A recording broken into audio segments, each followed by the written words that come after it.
I grew up as a writer in the 90s thinking, I like fantasy. I don't really like epic fantasy, but if I'm not writing books I can concuss a burglar with, then I'm probably not going to have a career.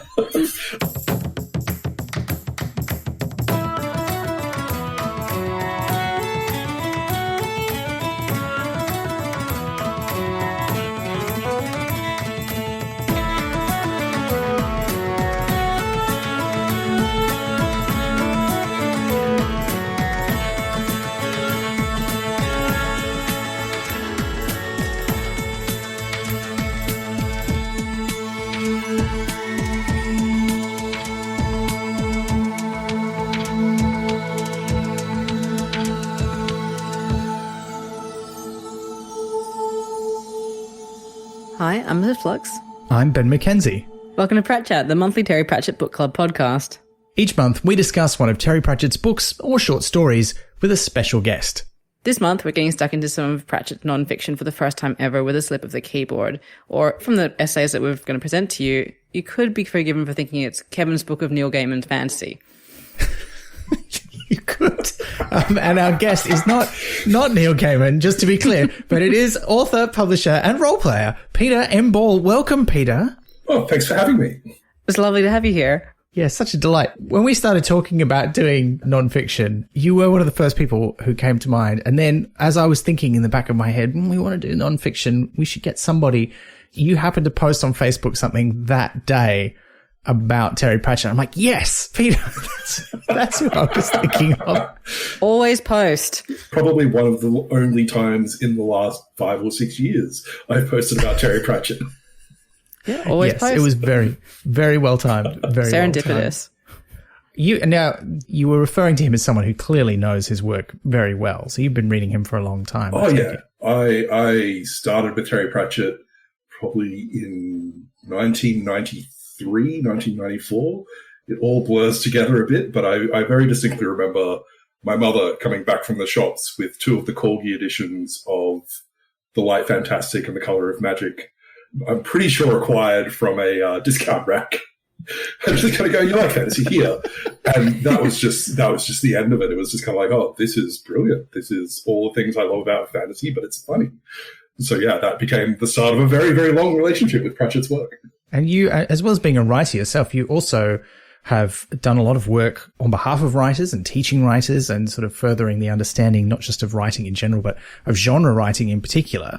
Did you start the convention GenreCon, or did you sort of help it along? What was your relationship with that convention? So I was working for the Queensland Writers' Centre in 2011, 2012 era.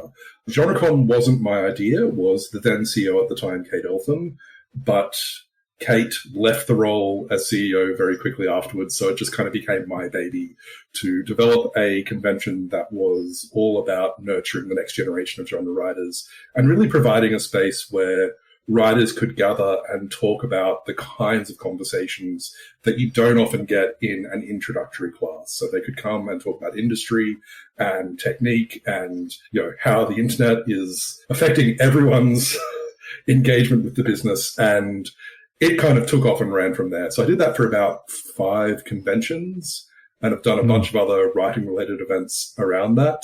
But these days, I'm very much a happy freelancer and publisher where I still kind of keep my hand in. I publish a line of nonfiction titles, which are basically all about capturing some of the great nonfiction that has been written about writing by Australian science fiction and fantasy and horror writers over the last sort of 2 decades. And that I'm someone who has a lot of strong opinions about writing books as a result. Yes, and this is what made me think of you in the first place. And I feel like GenreCon would have been a sort of place where Terry Pratchett would have been like, this is heaven. It would have been fantastic. It's like other writers, fans, talking about genre writing. This is amazing.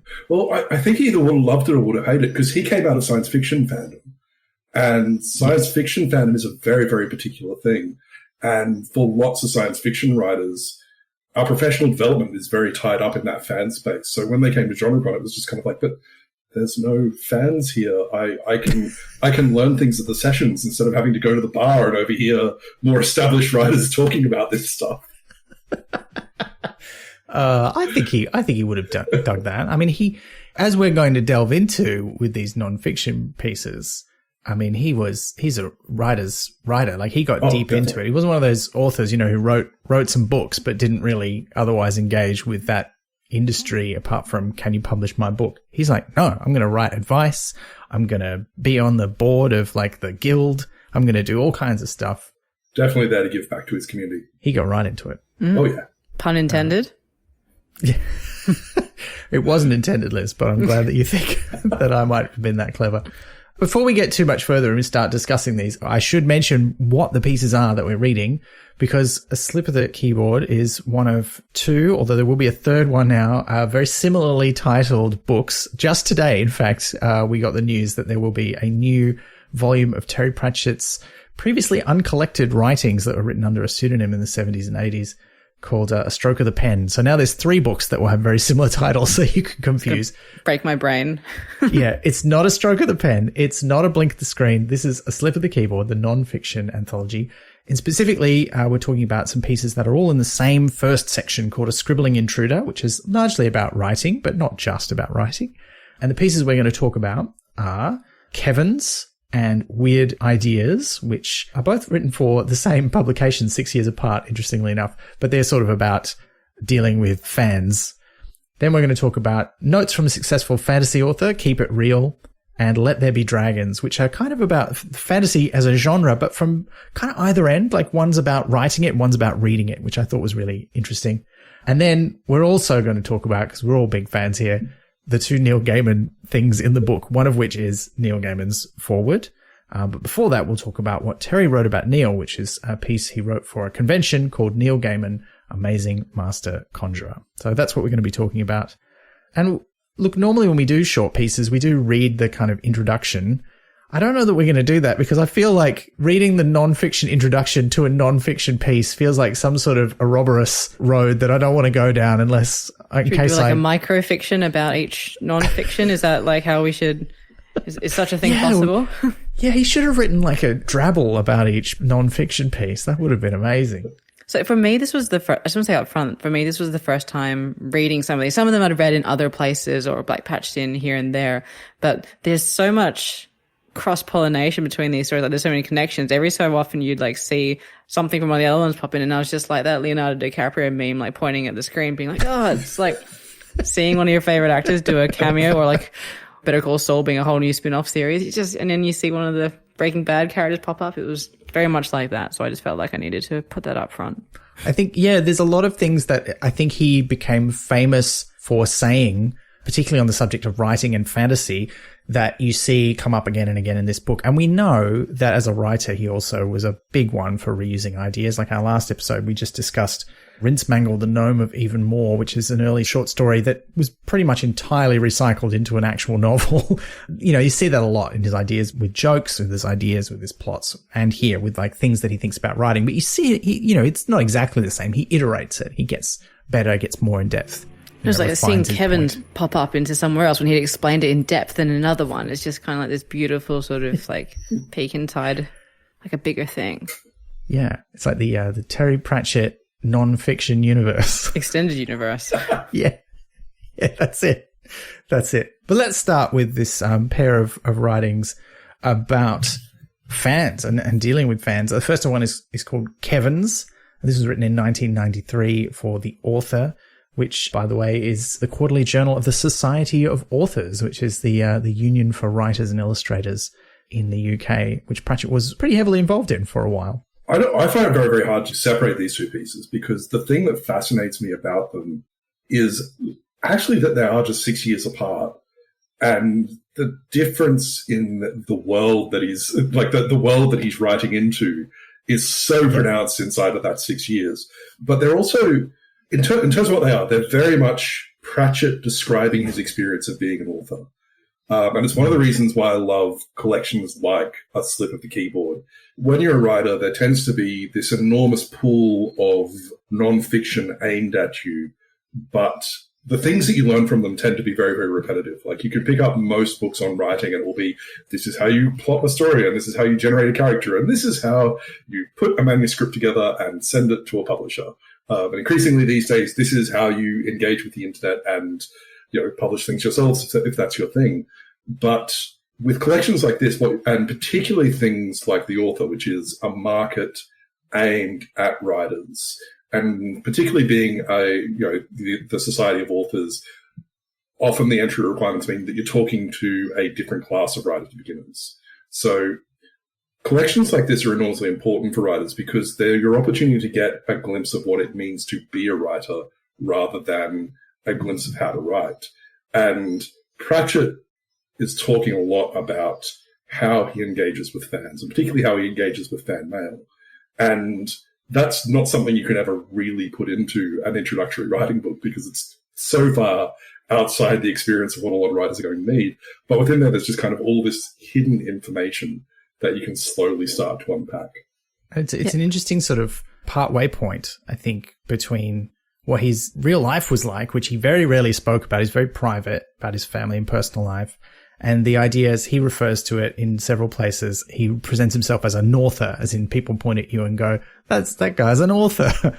I think this falls somewhere in between that, which I quite like. I kind of feel like it's a window in, like, it's almost like he's sort of, if he's in a cardboard box of his life, he's cutting out a little window flap for you to like quickly look into at a very specific angle and be like, okay, you can see this bit. So like for Kevin specifically, it'd be like my wife would do this lovely intimate thing of bringing me my letters and my 11s, and there's that nice joke about where the term Kevin's comes from, which is that 3 of them wrote in one day and she just labeled the folder Kevin's, and now that's what he calls his fan mail. And you get a sprinkling of facts, like each of them kind of like the thing that I would bring up at a dinner party regularly, being like, did you know he wrote 200,000 words a year just in fan like responses? Plus like there's things about his own correspondence and things. But it's just like a glimpse into a very specific niche area of his authorial experience, and one that wouldn't be shared widely, because like I don't think that a lot of authors would be able to or be willing to or prioritize responding to their fans this way. And then he sort of dissects why and shows you like elements of his specific experience. And also like in a classic Terry Pratchett style, he has a big old whinge, and rightfully so, because there's a lot of really annoying things that come from it, and yet he pushes through it. So, I mean, I see it as kind of a window into it. He's letting you see something, but not just for the sake of seeing it so he can get stuck into some of the deeper things underneath it, while it's also just still really funny. Yeah. And it's interesting that, you know, when you think about it, this is 1993, so most people are contacting people still by physical mail. Email exists, but most people aren't using it yet. You probably don't have an author's email address anyway, but you can get an address at which you can send mail via a fan club or via a literary agent or someone, and enough people have got that address. Yeah, or just the publisher, you know. Because I assume they're not sending it to Somerset. It's like home address. No. Did you ever send fan mail in the pre-internet era? Yes. I did, yeah. 1 or 2 things, yeah. Katie Holmes never wrote back. It was extraordinarily hard.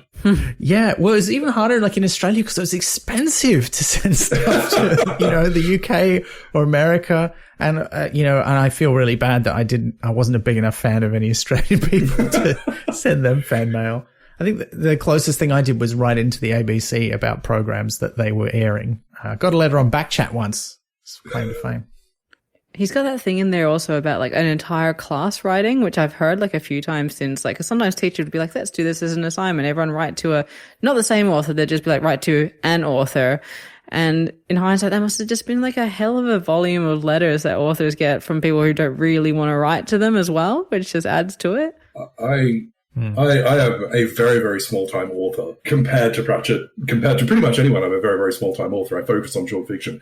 But about 8 years ago, a short story that I'd written, not even the full thing, just part of it, ended up on Year 12 exam prep in, I think, New South Wales and Victoria. And I could always tell when the classes start, because I would get this series of emails.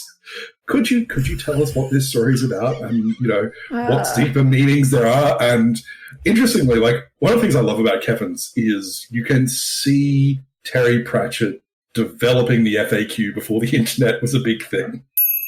While Pratchett was certainly an early adopter, it should be noted that online frequently asked questions lists date back before 1993, and the format of giving information as a set of answers to commonly asked questions goes back much further, at least the 17th century.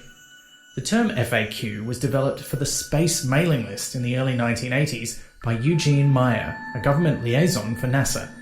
By the early 90s, before the World Wide Web and long before wikis, the FAQ list had been widely adopted on newsgroups as a way of avoiding having the same questions being asked over and over again by those new to the group.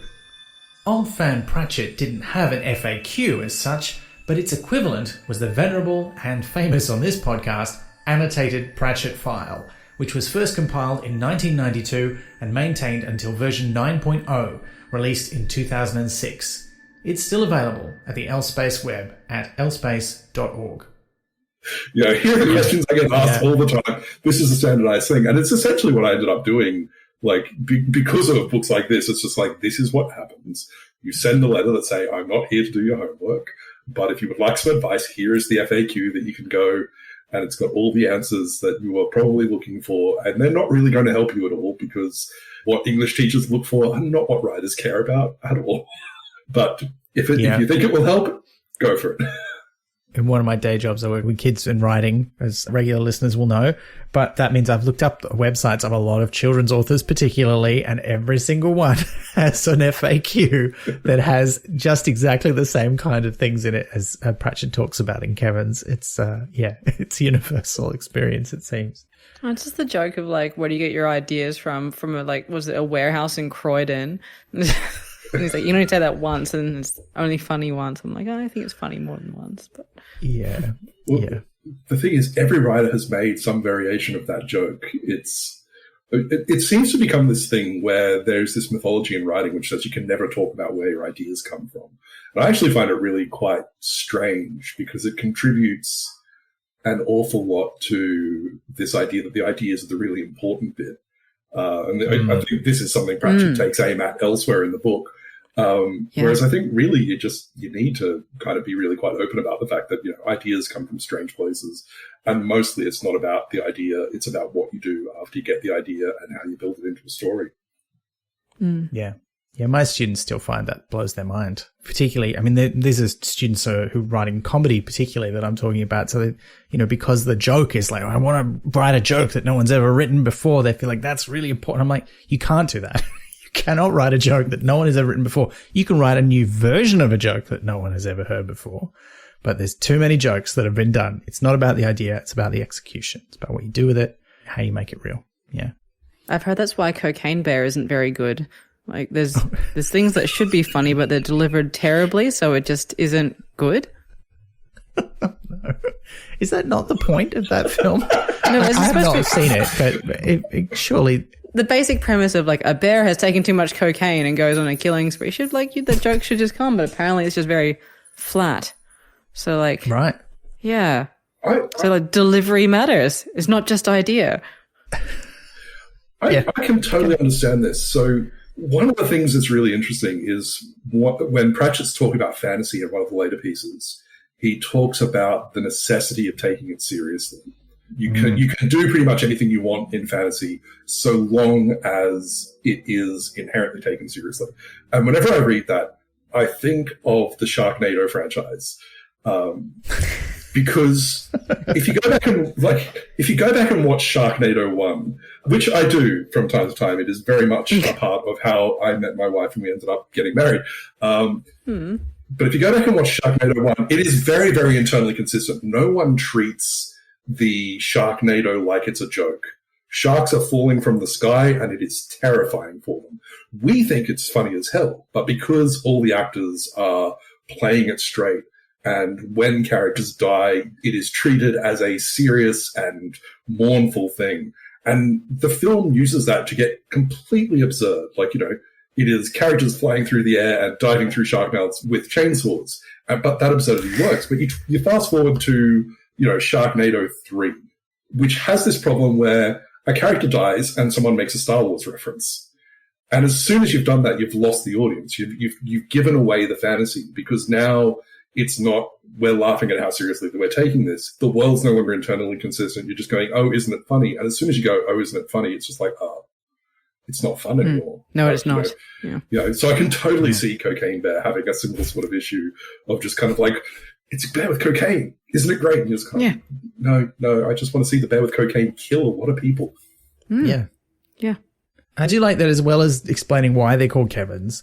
He then spends a lot of this piece breaking down what kind of letters do I get and how do I deal with them. And there's the aforementioned school kids asking questions, but there's also lots of other stuff, including just fans asking him if he can write something in particular, or can I get an autograph, or as he is very bemused by, can I get an autographed photo? He's like, I'm an author. Why do you want a picture of me? That's weird. I really like the insight into how many different types of readers he had, and also how that clashed with the outside perception of who was reading him, which is a theme that comes back in quite a few of the pieces. Because even people writing me like, I bet you don't get a lot of letters from 75-year-old grandmothers. He's like, yes, I do. Actually, there's that sort of like really nice side of like when authors are asked to list like what they're reading at the end of the year and the end of year roundup lists. He's like, oh, we know you've all been reading the airport like mega blockbusters that we all read, but they sort of scramble around frantically to be like, what are 5 smart books that I can just quickly list? And so the idea of like what's okay to be seen reading versus what you actually enjoy reading, I enjoyed that as kind of a core of a lot of these pieces, actually. Yeah, that kind of literary snobbery kind of thing.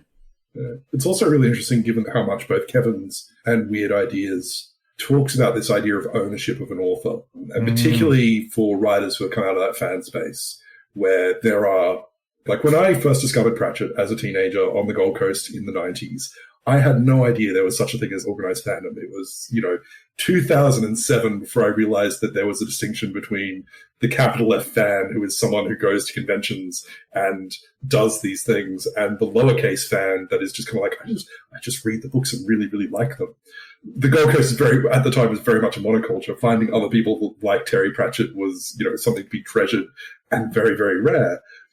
But I always look at these and come back to what are the writing lessons here? And one of them is there is an audience for your work that is going to be really overt and obvious, but it's very easy to get lost in the echo chamber.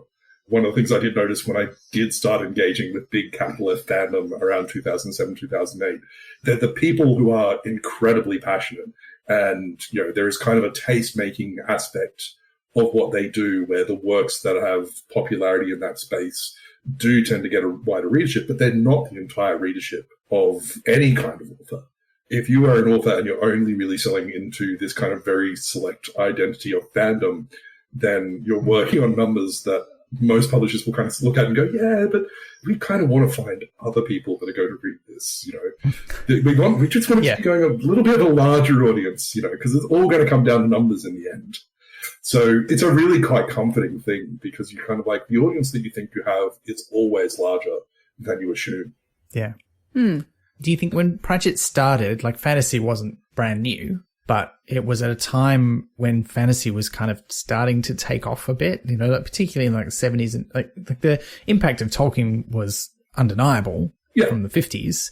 But there weren't heaps of other people trying to write the next big fantasy novel until, probably the 80s and 90s. Yeah, well, fantasy changed. Like, fantasy had always been around. There is a history of fantasy that is very much descended from Tolkien, but then there's a history of fantasy that's descended from sort of pulp authors and Conan the Barbarian and Sword and Sorcery. What you're sort of talking about in that period of the 80s and 90s is this period where epic fantasy eclipsed everything else in the genre. If you were not like, I grew up as a writer in the 90s thinking, I like fantasy. I don't really like epic fantasy, but if I'm not writing books I can concuss a burglar with, then I'm probably not going to have a career. You better figure out how to write a 300,000 word novel and then make it a trilogy. Like, that was just the default expectation of the genre. Oh, man, I never got into those books. Like, I remember when I worked at a bookshop, so I got into Pratchett about the same time as you, and then I ended up working in a bookshop during my last few years of high school, and this is on the far north coast of New South Wales, so not a dissimilar kind of culture to the Gold Coast, just a much smaller place with fewer people. But I had a friend who worked there who convinced me to read The Wheel of Time, the first one, The Eye of the World, and I bounced off it so hard, and I thought I was a big fantasy reader. But I come from, like Pratchett, and this is one of the things I love about these pieces too, is he talks about how when he was young, it wasn't fantasy in the modern sort of high fantasy sense that he read so much as science fiction. And that's where I started as well. I used to be a big science fiction reader. And as I've gotten older and I've sort of kept reading, I've sort of drifted more into the sort of urban fantasy and traditional fantasy, I guess. But I never got into that sort of epic fantasy stuff for some reason. It just was not my bag. But anytime I saw something that said, like, the first book in the Chronicles of blah, I'm like, no, I don't want to go there. And Discworld always felt different to that. You have no idea how even rare that was. Because if you go back and look at books from the 90s, it took something extraordinary before someone would actually acknowledge that there was, this was book one of a series. Because books have a 30 to 60 day sales cycle. And unless you're a perennial bestseller, your book comes out, it's in stores for that long. And older fantasy fans will remember that pain of, like, I missed book 3 of the trilogy and now I'm going to spend the next 10 years looking in secondhand bookstores to find that final copy. And I can still remember the revelation it was when I could finish off a trilogy by going, oh, wait, I can probably just order that book from Amazon. Like, it was just this huge moment of like, what happened? What strange new world is this? So yeah, it's very much a weird space where you would always know it was a trilogy because that's what fantasy was. And they had the same kind of art on the cover and the same kind of fonts, but very, very few of them would actually acknowledge that it was a series in any of the kind of, I'll use the publisher term, metadata around the book. And I've read essays in library studies journals, which were all about trying to negotiate this, like, so there are all these series, and it'd be really useful for us to be able to track these series because readers will want to continue on the series. We need to know that it's all there. But publishers just aren't providing the information in any service that we use.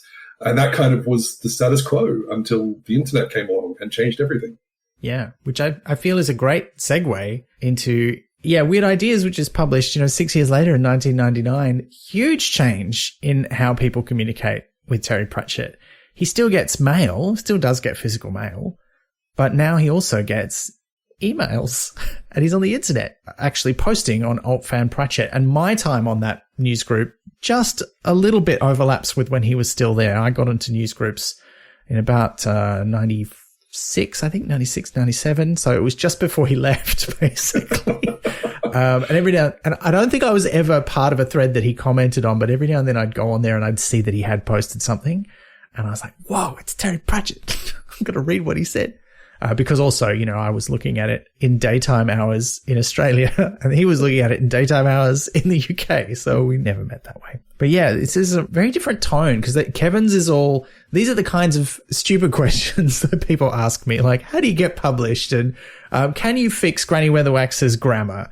And I love that in Kevin's, he kind of illustrates the stupidity of these questions. Like, he's just having a whinge, as you said, Liz. But he illustrates what he thinks of these questions by posing a similar question to, like, a classic author. Like, dear Sir Arthur, why not bring Sherlock Holmes back to track down Jack the Ripper? And he's like, don't make that suggestion. And I like that he's comfortable putting himself in the same bracket as Arthur Conan Doyle. I think that's appropriate. And Jane Austen. That's true. Yeah, it's not just him. There's others as well. But then when he gets into Weird Ideas, 6 years later, it's all about the emails, and the problems of the letters that he gets are quite different now. Yeah, I'm fascinated by this one. Like, in a lot of ways, Pratchett is an author who came of age with the internet. Yeah, definitely. One of the things that gets thrown around in sci-fi circles is this idea that you're not really established as an author until you're about 5 to 10 books into your career, which is always a useful thing to keep in mind, because in Australia, we love this thing where, like, first-time authors are like, I can't make a living from my writing. You're like, yes, because you're 9 books short. But you've only published one book. You're only going to sell so many copies of that, buddy. Yeah, but, like, you probably need a few more. But 5 to 10 books is about the point where if there are people who are following you from book to book, they're yours. They're going to follow you from book to book. And a publisher can look at you and go, okay, if we publish one of your books, we can reasonably expect to sell X number of copies, and then all we need to do is expand on that, and it makes it really, really easy. And if you look at Pratchett's publishing timeline, he starts publishing Discworld in about 88, which is very much the era of, BBSs, and, there is this small group of people who are online who, to stereotype a little, are probably his target audience. A very small part of it.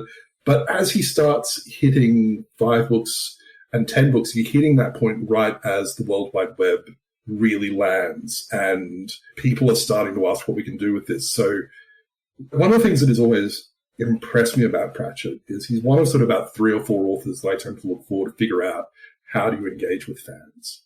And he's done a really good job of figuring out how to use the internet in that space.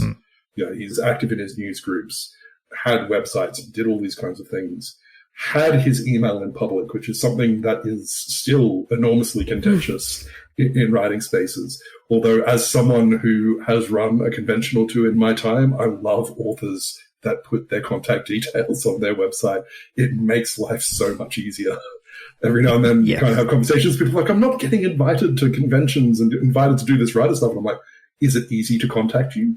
Can I email you and ask? And they're like, no. I'm like, well, if you're asking me to go through your agent. If you can't be asked, you can't get. I even get sort of put off by contact forms as well. Like, 'cause I just have this, I don't know, doom and gloom attitude that you're typing into a contact form and it just sends it straight into a internet version of a shredder. Yeah. Because you can't see it in your sendbox or anything. I'm just like, it's just like hurling it like out your window from a piece of paper and just hoping for the best. Yeah. I mean, on my website, I'm not an author, but on my website, I have both. And not many people use the form. I should probably just get rid of it. I don't know why I've still got it there, to be honest. Habit. Isn't someone I knew was saying that they didn't realize that their form was sending to some weird folder or some weird inbox? They weren't getting any of their contact things as well, which is, again, that like internet version of a shredder. It's astonishing the amount of work you can get as a writer if you just do this really basic thing of answer your email. It's so basic, and yet so many of us are bad at it. Yeah.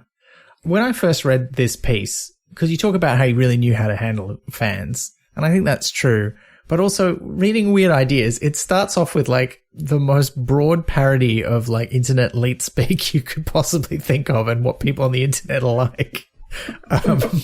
And I'm like, oh no, come on, Terry, no, you posted in like fan forums about video games and stuff. What? Come on, this is you. You're talking about you. Yeah, a cool dude. But he's not talking about him. Consider his audience. Like this is the trade arm of the Society of Authors in the UK. So that's an organization that has a very, very broad church. He's not talking to a group of science fiction fans that are all about the internet all the time.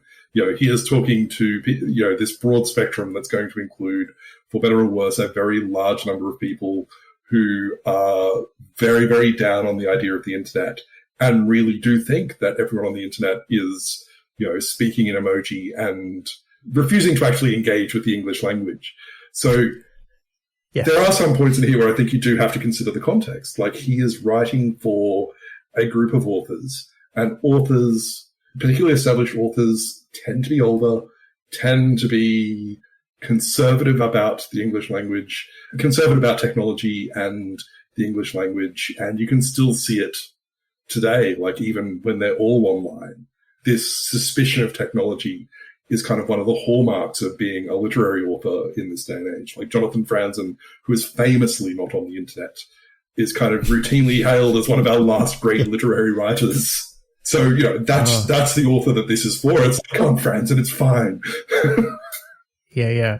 I mean, famously not on the internet, but also equally famously one of the major supporting characters of the comedy podcast, the Beef and Dairy Network, which is hilarious. That is the only context, really, in which I know Jonathan Franzen, where he's like this playboy millionaire. If you've never heard the Beef and Dairy Network, listener, it's a very peculiar thing, but it's worth a go. Pratchett's he's ahead of his time here. Like he's talking to his peers ostensibly, but he knows way more about this stuff than most of them do. Having been someone who was a tragic tech nerd all of his life, loves computers, loves gadgets, loves whatever the newest thing is that the internet can do up to a certain point. It makes sense that he's the one writing about this to all the other authors, This one made me really sad that we don't get a Terry Pratchett opinion or speech about things like ChatGPT, because I think he would have had some really interesting things to say about it. And like reading this, I was kind of like, what would he have offered up into the conversation about AI and writing? Yeah. I actually think he's offered up kind of a solution in that space where he talks about, I think it's in Kevin's, this idea that the letter is an affirmation. He exists, therefore I exist. And it's a really interesting thing. Like, writing is grappling with this idea of technology far later than a lot of other art forms. I can remember many, many years ago when I was at university, one of my lecturers posed the question, in a world where you can fire up a computer, go to a library, go to a gift shop and get a perfect recreation of the Mona Lisa, what is the value of the original painting? Why is it still desirable to, fly to a museum and stand in its presence? And I think Pratchett sums that up really, really nicely. This exists, therefore I exist. And it's all about the touch of the artist. We don't want the works we love to emerge out of nowhere. We want them to be the product of labor, and we want them to be the product of a controlling mind. And this doesn't mean that the presence of AI writing isn't going to change things, but art and music and theatre to a certain extent have all had to grapple with this far earlier than we have, because writing has always been a business that thrives on recreation. Someone invented the printing press, and we went, right, standing in front of someone and telling a story verbally, that's for the birds. Let's just, print me 3,000 copies of that and get it into as many hands as possible. So that idea of the touch, of the connection, kind of got lost there. But with AI writing, there is the space for it to come back. Writers will hate it because it means they're going to need to start thinking about themselves as personalities and people that readers engage with, rather than just these disembodied people that are going to put things on the page. But you can look to writers like Pratchett as examples of how this is done because he was so good at it. More signed photos. More signed photos, but even more just, you are a nurturer of your audience. You are tending to their needs in a lot of ways. Yeah.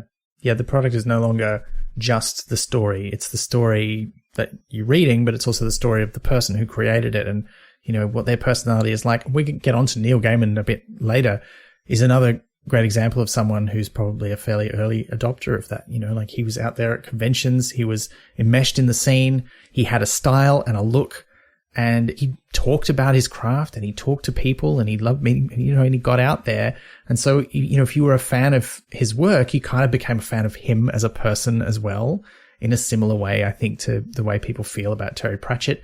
And there's an element of that, like he touches on in Kevin's, with all sort of genre authors, particularly sci-fi and fantasy authors, where people do feel like this guy's ours. And you see that, you see the dark side of that now with the sort of levels of fan entitlement about TV shows and films, where when the producers or writers or directors make a decision that some people don't like, they're like, you can't do that to my story. And they're like, no, I can. It's actually my story. If you don't like it, that's fine, but you're not paying millions of dollars to make it happen or putting in the sweat and tears to write the script or direct the show. And that's kind of the darker side of that. And then, there's also the middle part of this is that people don't think about the reality of who that person is. So they might be a fan of Terry Pratchett as a person and of his work, but they don't think, well, what does that mean though? Like, what is a commercial relationship here? And is there a problem with me just sending him my ideas for Discworld stories? Because that's what, Weird Ideas ends up being mostly about, is, his exit from being as online as he used to be. And this was something that at the time, like, it was one post, someone speculating that in his next book, maybe Vimes might become a father. And he was writing The Fifth Elephant at the time, where we find out that Sybil is pregnant.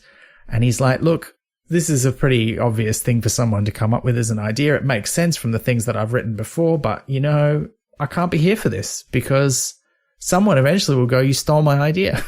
And he says all the things in that post in a lot briefer form that he says in this piece for the author.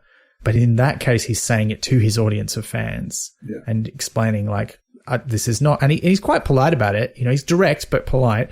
He's like, this is not mean. I'm not upset. But this is just how it has to be. I can't be on here anymore. Sorry, guys. And then there's some upset from other fans, like getting upset with the people who have speculated, despite the fact they keep asking people not to. But yeah, he's very polite about it. I do love that he just says, though, that every crowd there's a twerp. Like, it's basically like, if people could be sensible about things, and also that the thing about, like, as we were talking about earlier, the idea is good, but what matters more is making that idea into something complete and putting in the work and the hours and the like myriad tiny ideas that come after that. But people won't always get that, and that's where the problem lies in some of this as well. Like 7 people, like 100 people come up with the same idea. 10 of them might sit down to write a book, and they'll all end up with very different books, even if it came from the same place. But a lot, like the twerp or a few people won't realize that, and that kind of creates issues that get in the way of him creating things, and that's a shame. Yeah. And this goes back to that idea, the mystique of the idea as being the be-all and end-all of creative work means that people think that's the important thing. The thing that you have to start deconstructing at the beginning of every writing class. Yeah, absolutely. And it's interesting that I don't know that he doesn't touch on that so much in Weird Ideas. He sort of talks about similar ideas. He talks about the people not understanding copyright. There's that great bit where he says, some people ask me, is it okay if I name my cat after your character? And other people are like, I just took your story and published it on the internet. Is that, I hope you don't mind. And you're like, yes, of course I mind. That's my copyrighted work. And it's interesting to me that I think the internet was a driver of this in some ways. Like I think maybe not in 1999, but I think now there's a lot of people who've grown up with this idea that, well, anything I want to find is just freely available on the internet. And I can just take it and use it because it's there and there's nothing to stop me. So it must be okay. And you're like, no, you can't. Yeah. That's not how copyright works. It's an interesting problem to solve. I'm not entirely sure that it is the internet's fault. I have been around and teaching writing since the internet was a very, very new idea. And right from the beginning, the absolute worst thing you could ever hear was the person who come up to you and go, so I have this book and it's utterly unlike anything else out there in the world. It is utterly unique and original. And it's always heartbreaking when someone says that, because your first response is like, oh, it's really, I can guarantee that it's not. Like, unless you have that can't possibly be true. Unless you have been raised away from all stories, then, you're going to be influenced by something. But the other part is like, if you go to a publisher, and I say this as someone who still gets these emails as a publisher, and they go, I have written something that is utterly unique and unlike anything else in the world. I'm like, I don't know how to find the readers for that. I'm sorry, come to me and say, here is my space opera in which all the alien races are lemmings. I'm like, I can do something with that because I know how to find space opera people and I know how to find lemming people. And once I find the crossover, I can sell some books. But, the utterly unique thing that exists outside of genre conventions, like, that's an impossibility. Like, I can't do anything with it. I don't know how to sell it. And if I don't know how to sell it, I can't reasonably publish it. But the interesting thing about writing is everyone just kind of assumes it's the one space where you're never supposed to make business decisions. Writers are meant to do this because they love it. And one of the things I love about Terry Pratchett is he's very good at navigating that kind of space. I did this because I loved it, but it just kind of made some money by accident. Yeah.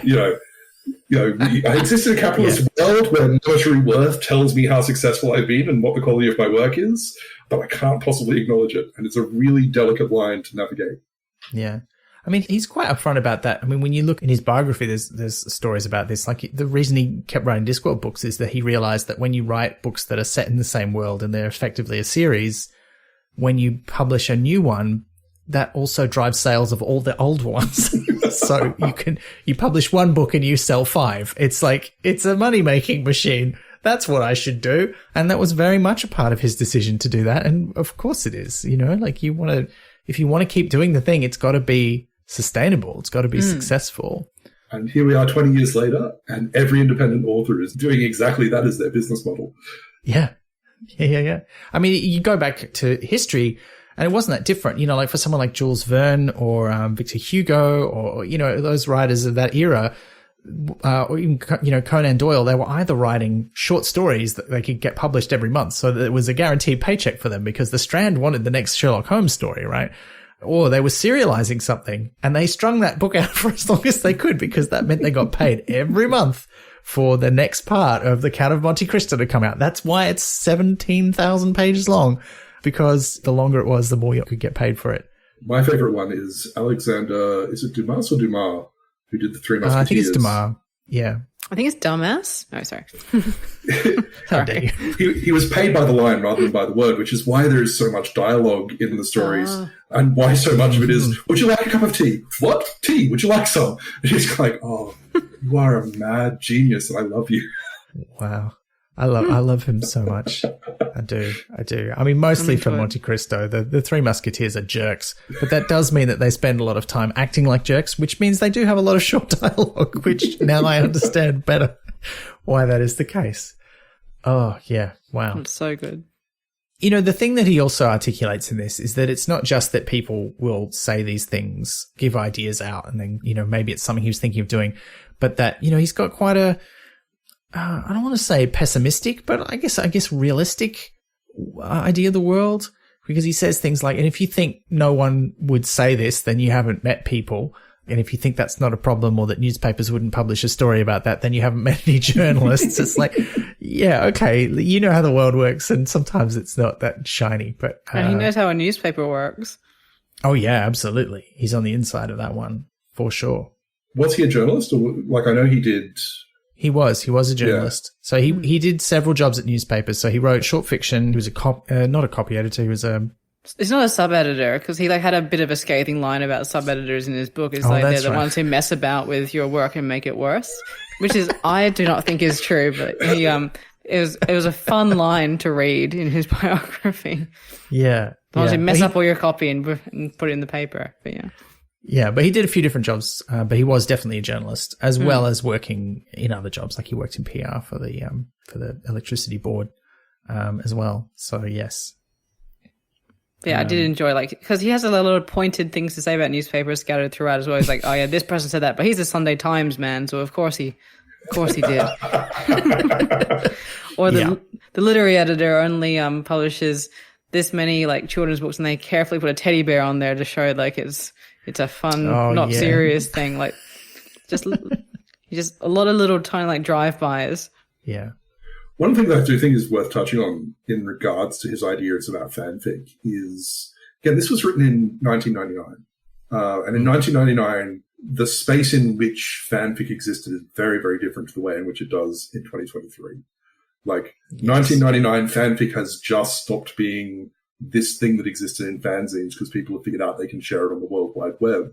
You know, and so when someone comes and goes, I've been writing this fanfic of this character doing this thing, then obviously it's news because it's this weird hobby that no one has actually heard about yet. Whereas now, 24 years later, you have an archive of their own and all these kinds of spaces, and you have quite high-profile fanfic authors who have gone on to become mega-selling authors of their own original works. Like, it's a very different kind of conversation now. I'm not sure that authors do need to be quite as stringently like, I will never look at fanfic ever. You know, there are great arguments for not necessarily engaging with it. One of which is you don't want someone else's ideas of your character in your head when you're writing. Like, you know, there are lots of writers who are quite guarded about their process, but I do think we're in a different space with regards to fanfic than we were 24 years ago. I did find myself very surprised when he wrote that fanfic is unique to fantasy and science fiction as far as I know. Like, there's a qualifier as far as I know, but, like, as far as I know, like, it was quite widespread. Like, I remember reading nanny fanfiction in the 90s, like, about the TV show The Nanny, and, like, going to my friend's house and writing our own, like, weird stories about, like, Hanson, the band, doing stuff. Like, so I was surprised that someone who was so online of the era would think that. I think partly that is what Peter's talking about, is that in the 90s, it was still the case that was very compartmentalized. Like, there was no central repository for fan fiction where you could see a list of genres and characters and real people who might appear in them, and you could find, without having to, you know, specifically search for it, that there is fan fiction about Australian parody group The Chaser. Like, that exists on the internet. But you wouldn't know that in the 90s unless you were going on the websites that were about those topics. So if you were only going onto science fiction and fantasy websites, you would never know that fanfic for, like, you know, romance fiction or bands or anybody else exists. Yeah, so I can see that. It's just a strange assumption to make, though, to me. Well, I mean, if you know the history, if like Pratchett, you came out of that history of fandom, like sci-fi and fantasy fandom, you could be forgiven for thinking it, because that that is kind of where it started, or at least certain types of it started anyway. I mean, you could probably make some, and I'm sure some academics have made some arguments that fan fiction's a very old practice indeed. And fandom is very fond of thinking, this is this thing that we do and it is our thing, And other people do not do this thing, just kind of like read books and get enthusiastic about them. No, they do. I've met romance readers. I have been in Georgia Hale book clubs. I've seen the enthusiasm. Well, look, I think we should move on to talking about the genre of fantasy itself, both from a reading and writing perspective in these next couple of pieces. Notes from a Successful Fantasy Author, Keep It Real, and Let There Be Dragons. And the one for writers, Notes from a Successful Fantasy Author, was published in the Writers and Artists Yearbook, which I had never heard of before reading this collection. What an amazing sounding book. Like, this is the kind of thing I wish I had as a younger person. So it's this annual publication. It's published by a publishing company in the UK now, but it's been around for like over a century. And it's basically a list of contact details and advice on how to get published and what to do as a writer. Like the kind of advice you were talking about, Peter, but because it's annual, they take it a bit further and they publish stuff like what Terry Pratchett is writing here. So it's not just how to construct a story and how to, submit a manuscript. It's also stuff like these notes about how to write fantasy. And, I don't know that I've got a favorite of these pieces. They're all very good, but I do really love this one. Not least because he agrees with some of the advice I give when I'm teaching writing. And that was very, I don't know when I first read this, but I clearly, some of it went deep into my subconscious because there's stuff in here that I often tell people, but, put in a much, much better Pratchett-y way. But now these quotes from this are going to turn up in my lectures. It's going to be great. I'm obsessed with use adjectives as if they cost you a toenail. That is incredibly good advice. Adjectives and exclamation marks. Like the two things, if you can stop yourself from using them early, it saves all sorts of pain. Well, see, for me, that one particularly rang true for me because I do a lot of work with very young writers, and some of these things are things that they are taught to do when they're first learning to write because, bless a lot of, this is not meant as a dig. If you're a primary school teacher, please know that I say this with love, but primary school teachers have to teach everything. And there's always areas of expertise where they feel uncomfortable. And a lot of the time for a lot of teachers, and this is why I have one of the jobs that I have, one of those areas is creative work because a lot of them are not creative in the ways that you have to teach children to be creative. Like they're not writers in their spare time. It's not something that they know how to do or that they are enthusiastic about doing themselves. And that makes it hard because particularly if you only have that sort of reader knowledge of what writers are like and you've been to a writing festival, so you think ideas are like golden apples that only grow on a tree once a century, then it's a mysterious and opaque process and you don't know how to unpack it or teach it. And it's very difficult. And so, some of the things that end up getting taught as a result are like, put more description in. And that translates to put in 17 adjectives, use a different word for said on every single line of dialogue, all that kind of stuff that when you read it, exactly like what Pratchett is talking about in this essay, just makes it sound so inauthentic and disingenuous in a way. Like, you're not really telling me a story. You're just putting words in front of my face. Can I just quickly do a aside? Because my year 4 teacher was actually very good at writing. I think that was a passion of hers. And she gave me a piece of advice that I still use every time I'm writing something now, which is do not let consecutive paragraphs start with the same word. And if possible, make them all start with a different word.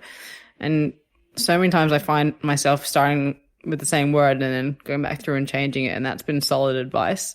So if anyone out there would also like that advice, please have that from Mrs. Closey, who I wrote a letter to after I graduated saying thank you for that. I use that every day. So, yeah.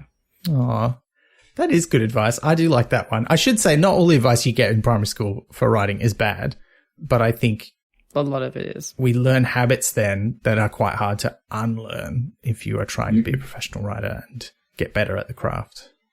You can safely forget a lot of it. Just start from scratch. Yeah, exactly. And if you are a primary school teacher or anyone who's teaching kids how to write, you could do worse than starting by reading this essay by Terry Pratchett. It's got a lot of great advice because kids write fantasy fiction. He talks a lot in the next essay we're going to talk about, Let There Be Dragons, about kids wanting to read it. But when you tell them you can write it, I mean, so often, and this is something from my professional life, kids don't want to write in school. It's because they're being asked to write about the most boring shit imaginable. And when you say you can write about whatever you want, you get all this amazing stuff. Like you get cool stories about exploding evil toasters and like the weird man who lives in the post box. I'm trying to think of examples, but I can't think of any. I want to read about now. The weird man who lives in the post box. Yeah, like just really strange stuff that's sort of a strange remix of things that they've seen and read and overheard and new ideas that have come from some weird place and that you've never seen before and will never see again. Like just incredible stuff.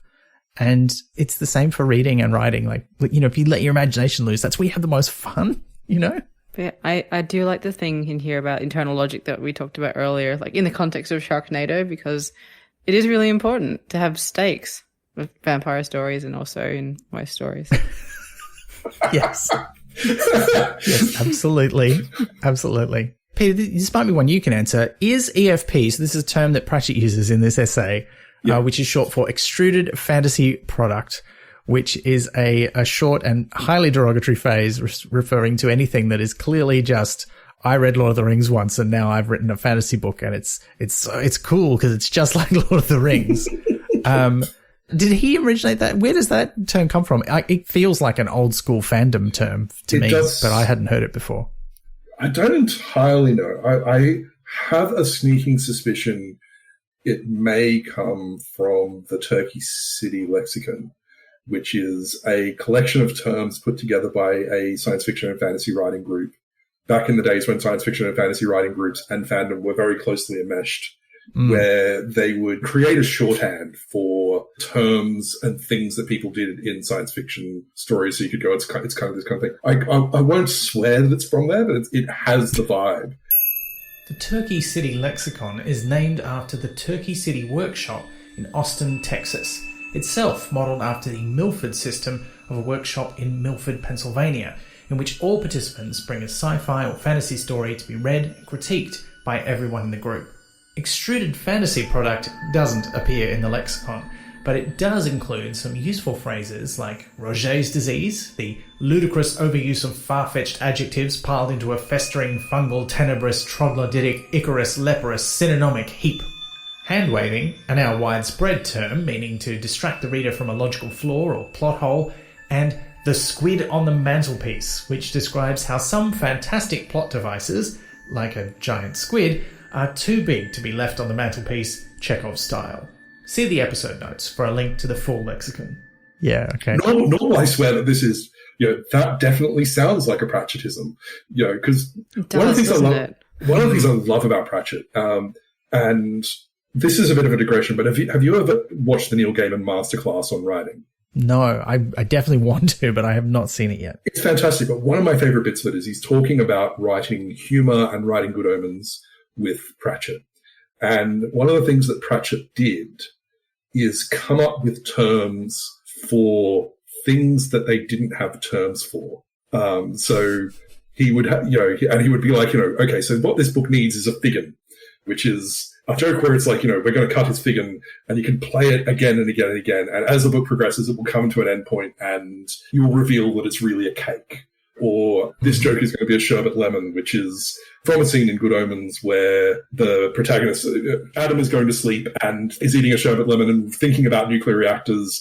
And nearby the nuclear reactor, they come in and they're like, our reactor's gone, but we're still getting energy that seems to be coming from this sherbet lemon, which is a one-off kind of joke that you do once and it's kind of there to give people a giggle. And so Pratchett comes up with terms, and it's it's kind of one of those things where it was like, oh, A, those are brilliant. But B, you can do that. Like these things that you see in writing that you're like, that's a really useful thing. I can come up with a term with it, is incredible because once you've got a term for it, it's a thing that you start seeing everywhere. So just because no one has noticed it and given a word for it, to have this kind of personal lexicon where you can turn to it and go, oh, this is a thing that, I need to do this in this kind of scene and have a word for it is amazing. So I wouldn't swear that Extruded Fantasy Product isn't a Pratchettism. You just say it's used by readers, but I don't know that they would. But maybe they would. I don't know. I certainly will use it now because it describes the kind of book that I have tried to read and not enjoyed It describes books I've tried to write and not enjoyed. Yeah, fair. That's fair. I think the other thing about what you were saying just now, though, about those terms is you can learn those. Like, often there is jargon for that sort of stuff, but it can be quite difficult to get into a circle where you're going to learn that jargon. Like, either because it's just difficult to get it in with the crowd that uses it, or it's kind of guarded by the people who have it because they're like, oh, we're professionals and we don't share that information with other people. So once you get into, I think it's incredibly freeing to have that idea that you just make up your own term. That's fine. And if later on you find out that, oh, actually a lot of comedians already have a term for that. They call it shelving, or that's a callback, or whatever. That's fine. Like, oh yeah, I call that a sherbet lemon. And you're like, oh, yeah, great. Okay. You already know what the idea is. That's fantastic. So I love that. One of the things I love about this, though, is also when Pratchett went big, it was always really, really interesting because there would then be this generation of fantasy authors that came after him that wanted to be Terry Pratchett. Like, they didn't want to write Lord of the Rings, they wanted to write Discworld. And you had extruded fantasy comedy product. So, and it was kind of this really heartbreaking thing, because one of the things that's really quite unique about Pratchett, if someone comes to you and says, I really love Terry Pratchett and I've read it all, who do you send them to? Yeah, this is a big problem that we have on this podcast, right? Who do you send them to? He is a genre unto himself. Terry Pratchett readers, like the saying in publishing is, Terry Pratchett readers do not want more comedic fantasy. They want more Terry Pratchett. And there's a very small group of writers that you can say that about. Even Neil Gaiman, who is so closely tied to Pratchett in a lot of ways in terms of his career, he's like, you like Neil Gaiman? This is who you go and read next. You know, these are books that are slightly Gaiman-esque, but there's such a small group of books that are even similar to what Terry Pratchett does that it's really hard to kind of move readers to another space where they're going to see people, they're going to enjoy people like him. How do you think we can articulate what that is about him that people have failed to capture? Because I know I thought I wanted more comic fantasy, you know, and I tried. I read, in particularly in the 90s and early 2000s, if I saw a thing that was a sci-fi or a fantasy book and it, you know, said it was funny, I gave it a crack, and most of them were not good. Like, or at least not my cup of tea. And I think it was that the sense of humor was, for most of them, it was the problem I think I can identify, is that the sense of humor was really broad in a way that, you know, Pratchett has jokes that appeal to a lot of people, but most of his jokes are very clever, or at least they have a level on which they're very clever, mixed in, you know, with some very stupid jokes as well. But there is a cleverness to it that is accessible. It's not a cleverness that relies on you being, you know, an intellectual or an academic or having read, you know, 1,000 books. It's clever in a kind of very accessible way, which is kind of what I think is unique about him. But I don't know, that might be, maybe I've got my rose-tinted glasses on there. I don't know. What do you think it is? I've probably got a grumpy answer, which is not like, I'm worried that I'm going to sound mean in some ways, but like every good author sort of puts themselves on the page. Like, it's an extension of themselves, even if they're not writing characters that are doing things that they'd do or thinking things that they'd think. It's an extension of your personality in some way. And his books seem very much like him on the page, laid out very clearly. And so what makes his books unique is what made him unique. And I think he was actually just a particularly unique individual in the way that he thought and saw the world, and was also willing to articulate it. And that comes through in his work, and nothing is the same because there isn't any writer with that particular collection of experiences, anger, intelligence, wit, and output. Like, there's people with all those individual ingredients, but in him they're put together in a particularly special way that I just don't think is replicable easily, because it's not simply following a formula. And I'm not saying that that's what other authors are doing. I'm just saying that it's his personality, and that's why you can't have something that's Terry Pratchett-esque, because it's just him on the page. Yeah. I don't think you could ever nail it down to one thing. Like, it's so many layered and interconnected things. I mean, one of the things is Pratchett's humor is incredibly dense. Yeah. You know, you will go back and read 10, 15 years after you originally read it and just go, oh my God, that's the joke in that name. You know, and because you've seen, You know, because you've seen that, you then go like, I've been reading Pratchett for 20 odd years, and I still, every time I sit down to read the first two books, I'm like, is there a pun that I'm missing in Two Flower? Because I haven't figured it out yet. But it feels like it should be, because there are so many puns elsewhere. And it's just like, it's the thing that I'm always going back and trying to figure out. because so there's just layer after layer after layer after layer there. But it's also, beyond the first two books, Pratchett is not actually interested in writing fantasy. Like, once he had created the Discworld, the Discworld is fantastic. It is steeped in fantasy and borrows from the conventions of fantasy. But large chunks of what he's doing is kind of playing with the science fiction writer's toolkit of what happens if I introduce this technology to a setting? What happens if I take a close look at this social convention and make this adjustment? What if? And that drives a lot of things. Yeah. But at the same time, he's not just relying on that. You'll get that for a couple of books, and then he'll switch it up and do something else, because he was interested in so many different things and angry about so many different things. So there's this kind of dense layering there. And I think even within that, fantasy works best when you take it seriously. And one of the mistakes that a lot of fantasy comedies made is they did not take it seriously. They went for pastiche rather than, this is a serious world in which serious things happen that happen to be funny. They were winking at the audience, going, isn't this great? I'm being quite witty here. And you're just like, well, I don't want you to tell me you're witty. I want you to be witty and let me follow along. It's Sharknado 3 all over again. Sharknado 3. I want to feel smart for noticing the comedy, not have the comedy pointed out to me and going, oh yeah, you're doing a thing. Yeah. There's an author that I read who I was like, oh, maybe this is the next Terry Pratchett. Maybe this is it. And at the time when I first read those books, I quite enjoyed them. They're by an author named Andrew Harmon. But they all have really punny titles. The first one's called The Sorcerer's Appendix, and that gives you a pretty good idea of what they're all like. But those books, I've never gone back and read them again because there's no substance underneath the jokes. There's a lot of very silly and some quite funny gags, but that's all that's holding them together. The plot is pretty cookie cutter. I remember there being a few clever moments, but there's just not as much substance underneath. He's not taking it as seriously as Pratchett is asking other writers to take fantasy seriously here. And I think, taking comedy seriously is a really important part of writing good comedy as well. I think it works on both levels.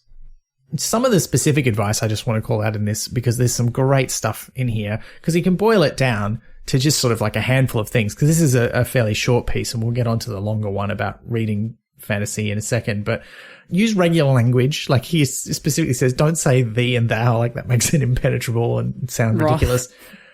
Wrath. He waxes wrath. Nobody actually says that. Probably no one ever said that in real life, ever. Rooted in reality, basically, and take it seriously. But also read widely. So not just within fantasy, as in, he actually just says, don't read any extruded fantasy products. Don't read it. Avoid it if you can.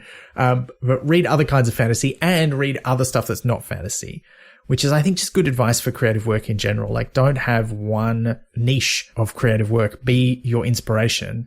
We say this to people wanting to make video games all the time. If you want to make video games, don't just play video games. Read books, watch films, read comic books, go to an art gallery. The more different things go into your brain and influence what you're interested in and what you want to do, the better product you're going to make. Because if you just read extruded fantasy products, then the only book you're capable of writing is another extruded fantasy product. In the same way that if all you do is play video games, you can only make video games that feel like all the other video games.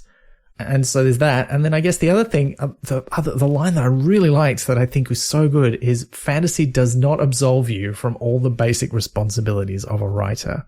And I'm just yeah.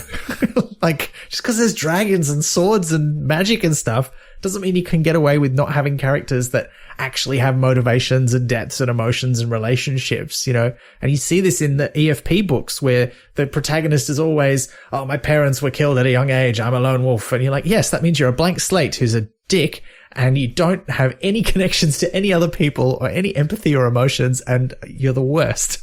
Why do I want to read a book about the 700th one of those guys? They don't need a personality. They've got a sword. Well, yeah, exactly. Conan has got more personality than that guy, Conan's sword has more personality.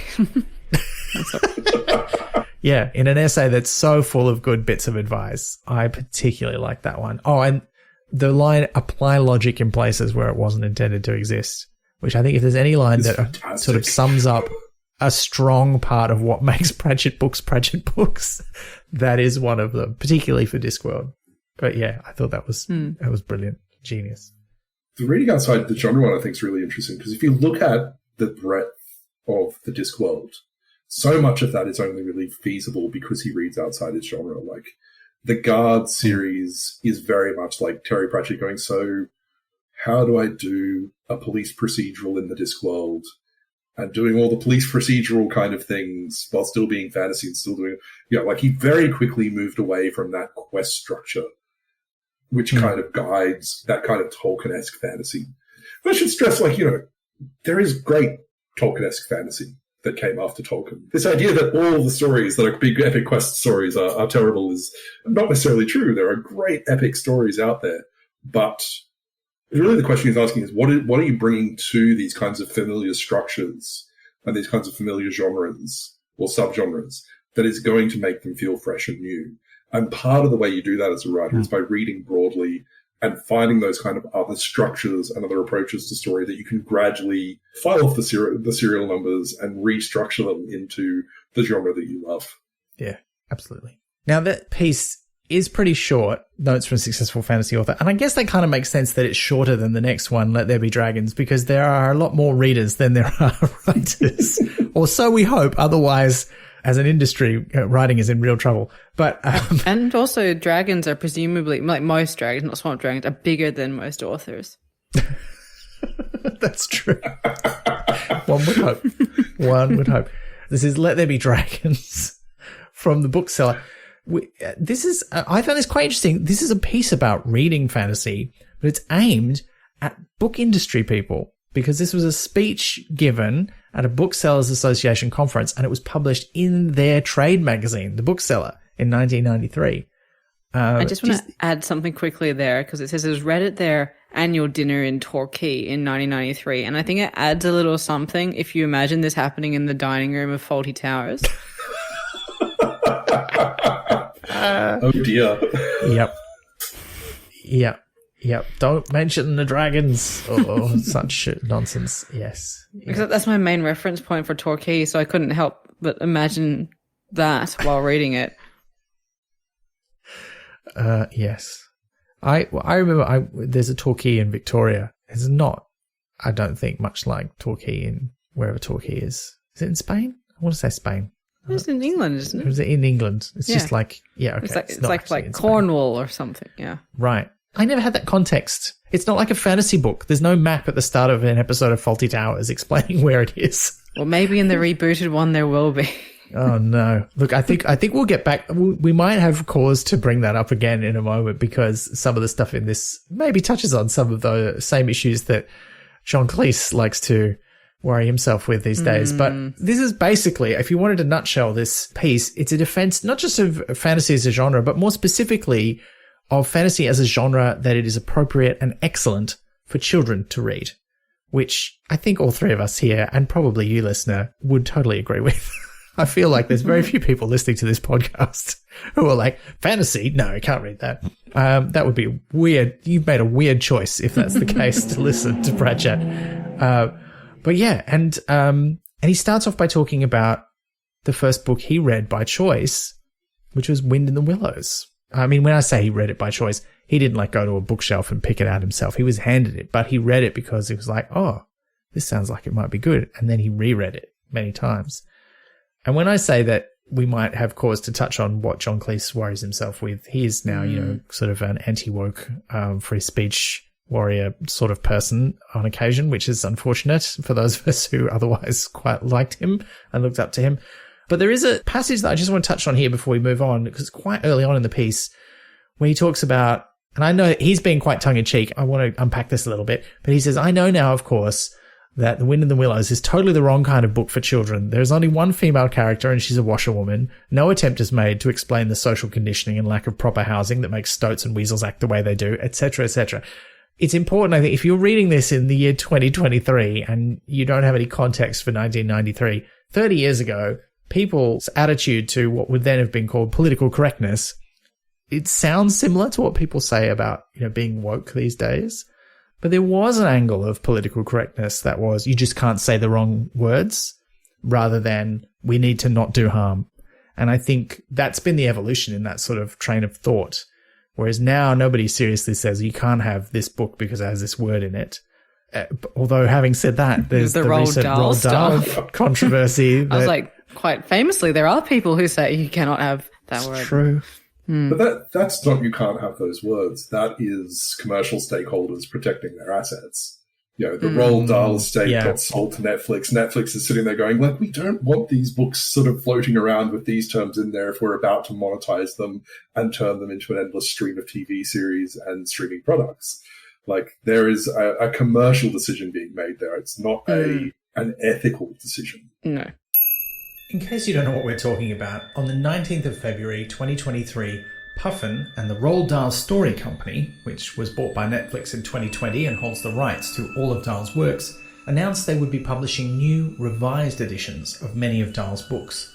The companies had spent 3 years working with sensitivity readers to go through the books, making hundreds of changes to remove derogatory words and make them more accessible and inclusive. While there's no denying Dahl used racist and sexist stereotypes in some of his work, and moved from anti-Israeli criticism to anti-Semitism in his own comments, even some fairly lefty commenters felt the changes went too far, and the public outcry was immediate and loud. Just 4 days later, the publishers announced they would also be publishing the Roald Dahl Classic Collection, a selection of his books which were unaltered, leading some to speculate the whole thing was a publicity stunt. But we'd encourage you to go and read what some of the changes are and make up your own mind. The point that I want to make is that I think that the context and the things that Pratchett is saying, it would be very easy, I think, to read that paragraph with 2023 glasses on and go, oh no, he's part of the anti-woke brigade. And there are other things that he said around this time, in particular about arguments he had with publishers about some of the stuff in the Johnny books that you could also see in that light. But I think in actual fact, he wasn't like that at all. What he was saying was, you don't want me to write a book that has this particular word in it. I'm telling you, kids need to read a book with that word in it so that they can understand it. And you're like, yeah. And this is kind of what he was saying about fantasy in this essay more broadly, is that fantasy brings ideas to you that are a much broader collection of ideas than you're going to get in most other kinds of fiction. And by extension, most other kinds of books. And that's going to lead to all kinds of great things for your brain. I mean, that's kind of the nutshell version of this whole essay, but he goes into the nitty-gritty of it a bit more and sort of talks about why it's so great. And I said, do you think at the time in 1993, do you think the booksellers needed convincing of this, or do you think they were on side with this already and they were into it? I mean, I feel like it was perhaps just because it was a speech, just a little thing to try and get people to laugh at the beginning of your talk so that they ease into the more serious. Like, he still got jokes throughout it, but like, you got to just go hard with the funny early on so that people come along on the ride with you. And I think the fact that this started out as a speech is important context. Yeah. Well, I meant the whole thing, but I take your point too, that this bit about the wind in the willows, this non-serious criticism of what people might say about it, it's, absolutely an icebreaker for this speech. Yeah, totally.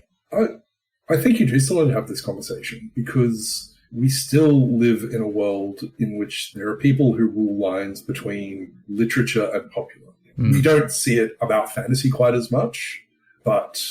Or not fantasy specifically, anyway. How many directors and celebrities in the last decade can you think of that have come out and said, well, the Marvel movies are kind of okay, but they're not really cinema anymore. It's a new iteration of a conversation that's been going on for centuries. This idea, this very modernist idea that there is a type of art that is improving and intellectual, and we should be driving people towards it because it will transform their lives. And, let's be really clear, it is the type of art that is primarily aimed at an audience that is very white, very middle to upper class, very invested in maintaining a status quo in which they're at the top of the pile. And then there are the kinds of art that the other people enjoy. And there is always something slightly wrong with it. This divide exists everywhere. And it's perpetrated by both sides. Like, every year around the point where festivals start announcing their guest lists, I need to remember to take a break from being online because otherwise I get in very long arguments with genre authors about why writers' festivals are not representing genre the way that they would like genre to be represented. At the same time, lots of writers are, curse those literary writers that they don't get to have the fun of the genre people and they're not doing all this constant. Like, people are writing literary fiction because they enjoy literary fiction. Science fiction and fantasy writers are writing this genre because they enjoy it. Romance writers are writing that genre because they enjoy it. But there's a long history of tearing down another art form in order to make yours seem important. And when I ran a multi-genre convention, one of the big things we really needed to reinforce as part of the culture was that's not part of the culture. All of these genres are valid. You don't get to be a science fiction writer walking into this space and going, well, science fiction is obviously a more intelligent blah, blah, blah genre than romance. I'm like, well, don't, because romance writers will school you on every aspect of the business faster than you would believe. They are so on top of it. Their response to being the genre that everyone kind of looked down on was like, we are going to be the most organized and professional people on the planet. Whereas science fiction writers come like, I learned to do this at my local science fiction con, and I'm basically just a big fan. You're like, yeah, our training has been very different. If I'm going to learn from someone, I'm going to the romance author. But it's there, like this idea that we tear down and build up by placing ourselves into opposition. It's still there. Like that idea that fantasy is not good for you is still floating around. It comes out against Marvel movies. It comes out against books. It comes, it's less predominant than it was, but it's still there. You still need to be having iterations of the argument, and it's frustratingly common. My favorite one is, there are people who absolutely love the Game of Thrones television show, but would not be caught dead reading the novels because they don't read fantasy. I just kind of like, yeah, wow.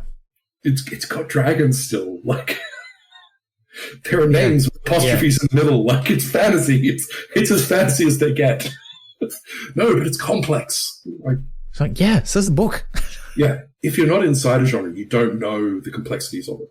You talk to someone, someone outside of fantasy, and they're like, "What makes a fantasy look like?" Like dragons and swords and da-da-da. And like, but that's not the entirety of fantasy. That's a very broad gloss. Whereas once you're inside it, it's like, I don't like the epic fantasy, I like this. So you have a much more nuanced idea of what the subgenres are and everything else, but that's invisible from the outside. Yeah.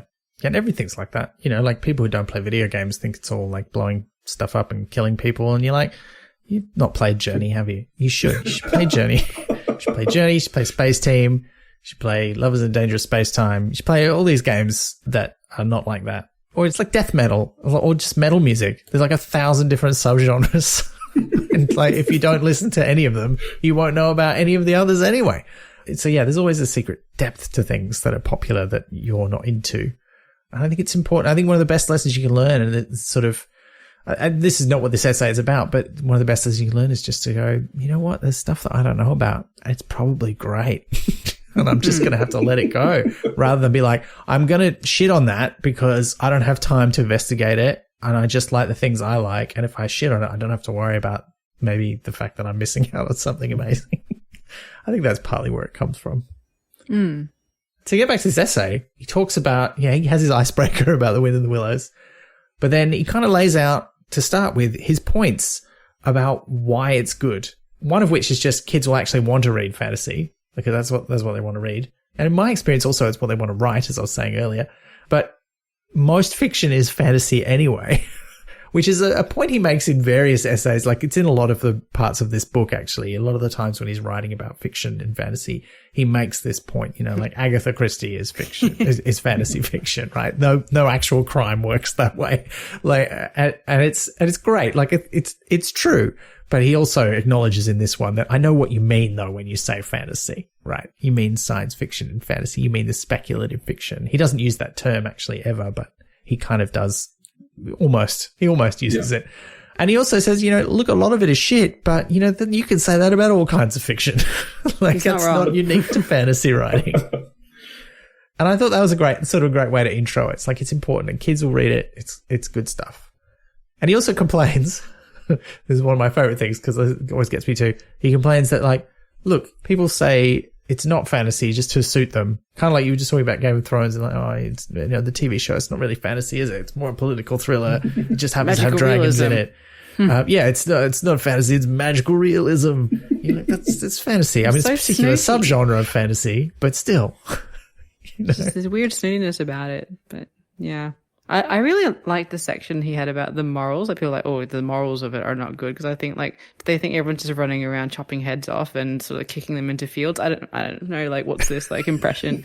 Maybe there is I'd probably read that, but he's right that there is a lot of wholesomeness in there as well. It's good and there's morals, and it's not just murders.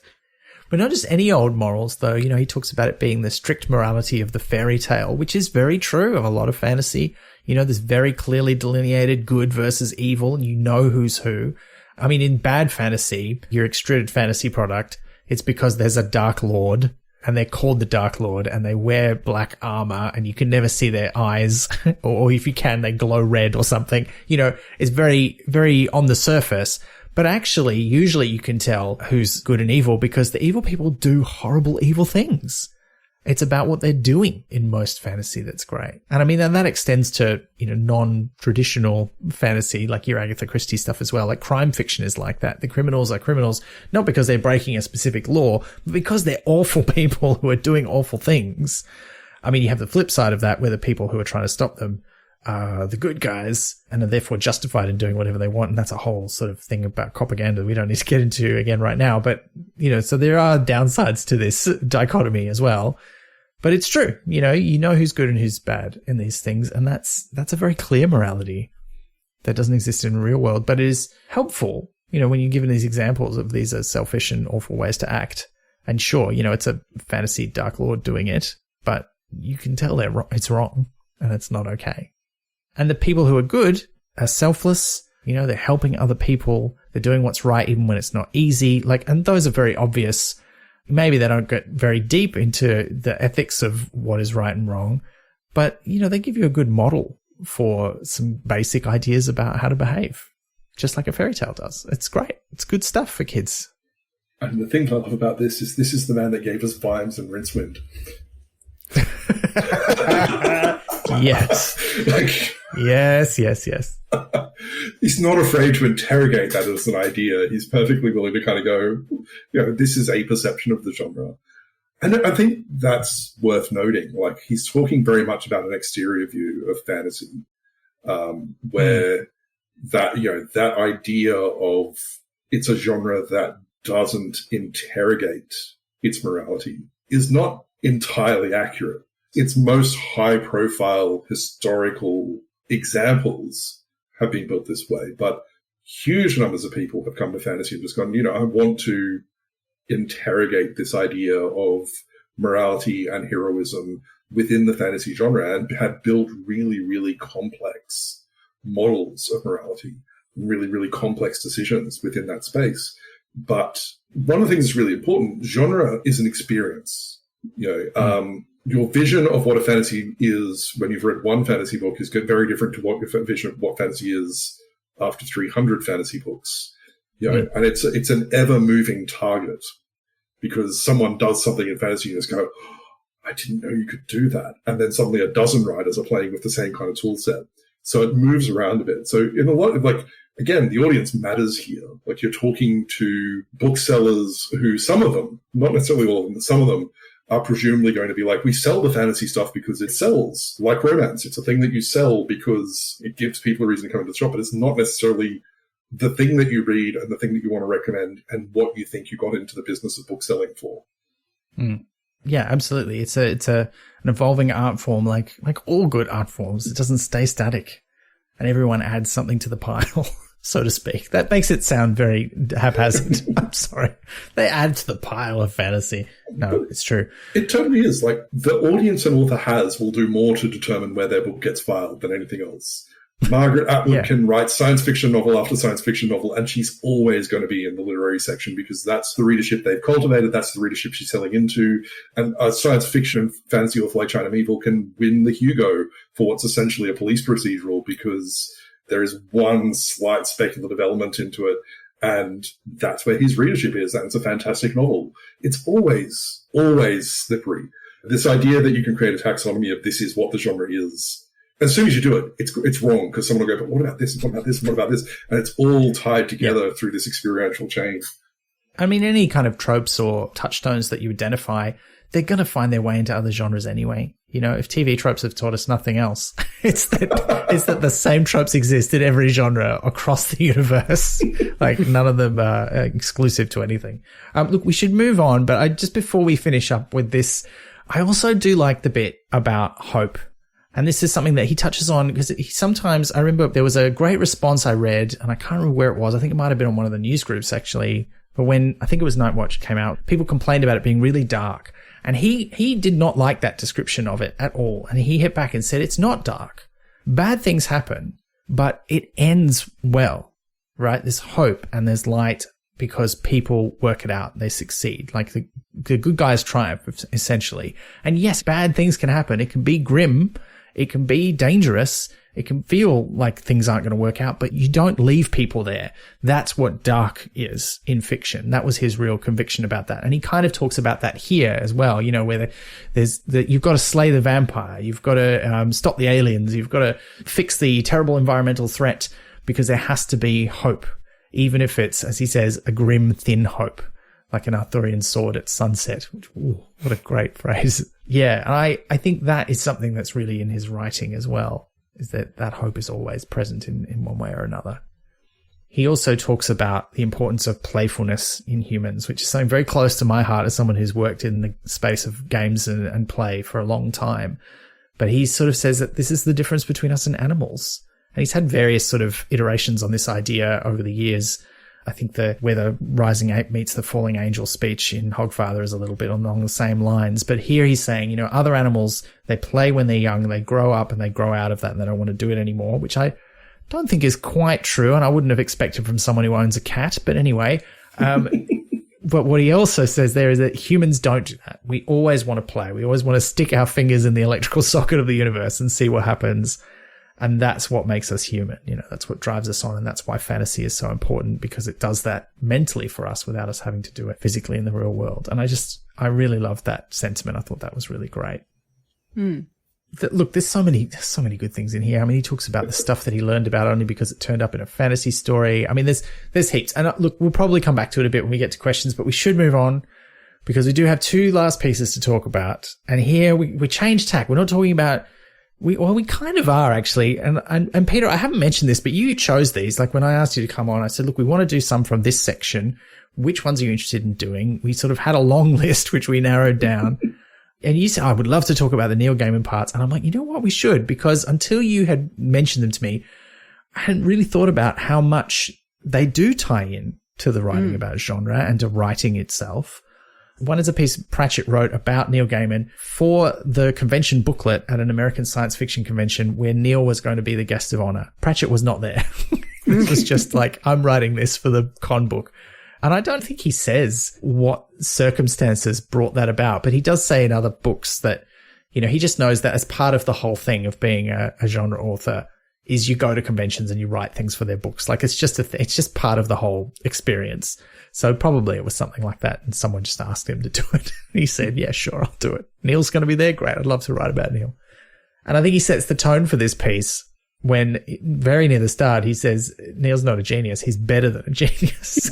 Which, I mean, I hope I have a great friend who I've collaborated with, hint, hint, Liz, who one day says something as nice as that about me.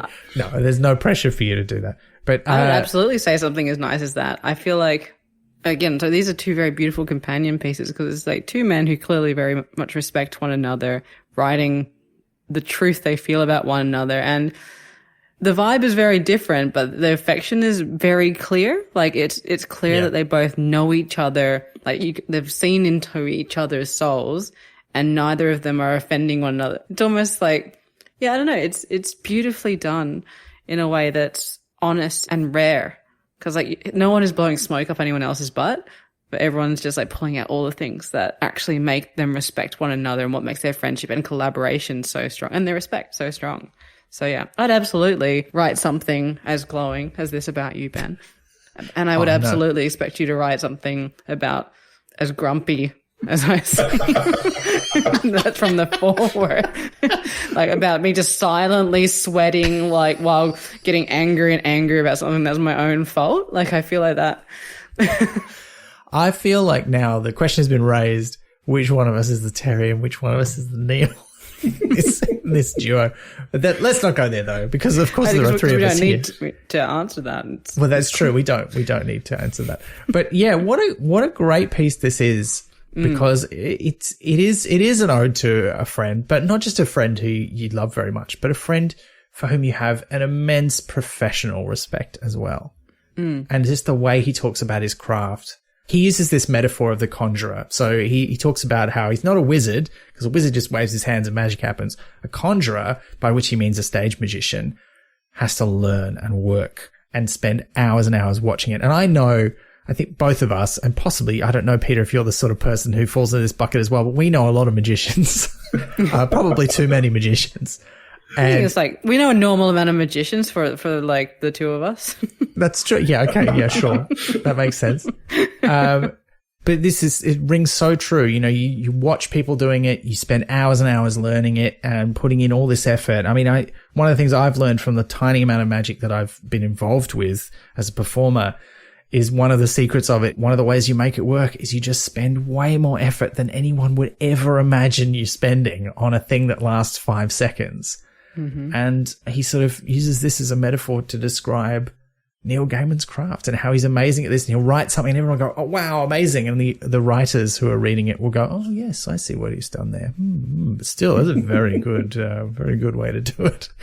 And there's some nice visuals as well, just of the passage of time, which is, you know, quite fun. And the hat. Yes.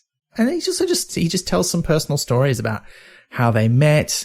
And my favorite bit of this is probably when he's talking about, let me tell you about the weirdness. And he just relates a couple of really short anecdotes about some really weird shit that happened around Neil Gaiman. And you're like, of course, because he's clearly actually like from the Fey realm and this weird shit, like doves turning up out of nowhere, or you meet Spider. I mean, stuff that he doesn't even explain. You know? I was like, the Spider Woman, okay, he'll elaborate on that. And then he just doesn't. And I'm like, how dare you? Yeah, just weird stuff. It's just great. The kind of stuff you say about your friends, you know. And then also just talking about the way the relationship has evolved, and they got to a point where, you know, one of them would just come to the other with a problem, and now they're on sort of an equal level where the other one will just go, you just need to sit down and have a chat about this. Let's do it. And they just help each other out. And as we know from, you know, other stories, Pratchett was absolutely the sort of person who, if he had a problem with something he was writing, he'd just phone someone up and ask them, no matter what time of day or night it was for either of them, and get them to answer the question and then hang up. This is the kind of guy he was. And yeah, Neil clearly had his sort of equivalent to go back. But I think maybe one of the biggest things that he says is how he feels that Neil Gaiman's influence on comics is clearly as big as Tolkien's influence on fantasy novels. I don't know if that's 100% true. I think his influence on some kinds of comics is absolutely as big. I don't know that he necessarily had an immense impact on superhero comics, for example. Maybe a little bit, but absolutely comics in general and what comics are capable of, for sure. I enjoy comics, but I feel like I have not read enough of a cross-section to be able to give an informed answer, which is very politician of me. But I don't feel I'm in a spot to give a response that is helpful. What do you think, Peter? You've read a lot of comic books, right? I have read a lot of comics. And I do think you can make an argument that Gaiman, not necessarily on his own, but certainly within a context of there was a wave of authors who emerged at the same time, of which he was the most prominent and visible. I think he has had that kind of impact on even superhero comics. It's just not the way you necessarily think. I remember reading comic books in the 80s and 90s, and they came in two versions. One, the story was very self-contained within the issue because the issue was disposable. And then it moved into, well, okay, this story just keeps going and going and going and going and going and going and going, and you keep sort of flowing through. And then somewhere around the point where Sandman and, you know, Alan Moore and all these kind of English writers started bringing a different sensibility in, you had this sense that comics had an arc. this story would run from here to here and then it would stop. And, you may hit a reset button and move to a different kind of space, but there is this kind of influence there. Certainly, he broke open what you could do with comics. Yeah, absolutely. I had an English teacher in year 12 who was a semi-professional writer on top of being an English teacher and very much against fantasy, against comics and everything else. And there was an assignment we had to do. We needed to put together a 20-page collage representing who we are and what we were interested in and everything else. And I remember giving him, I didn't want to rip apart my comics. So I was like, here's my comic, and here are these 3 pages that I think are representative. And it was Gaiman's Death, the High Cost of Living. And I know you're going to hate it, but please just read those 3 pages and just assume that I've ripped them apart. And went away, didn't think about it, came back 2 weeks later, and he's kind of like, so A, you did really well on your assignment. B, is there another couple of issues for this comic book series? Yes. What this teacher had thought comics could do was not what was on the page. And all of a sudden it was just kind of this expansion of what, that his vision of what the genre is expanded.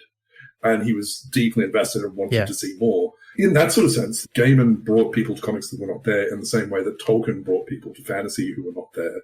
It made comics a cultural touchstone in a way they hadn't been before and broadened the audience in a way that hadn't existed before.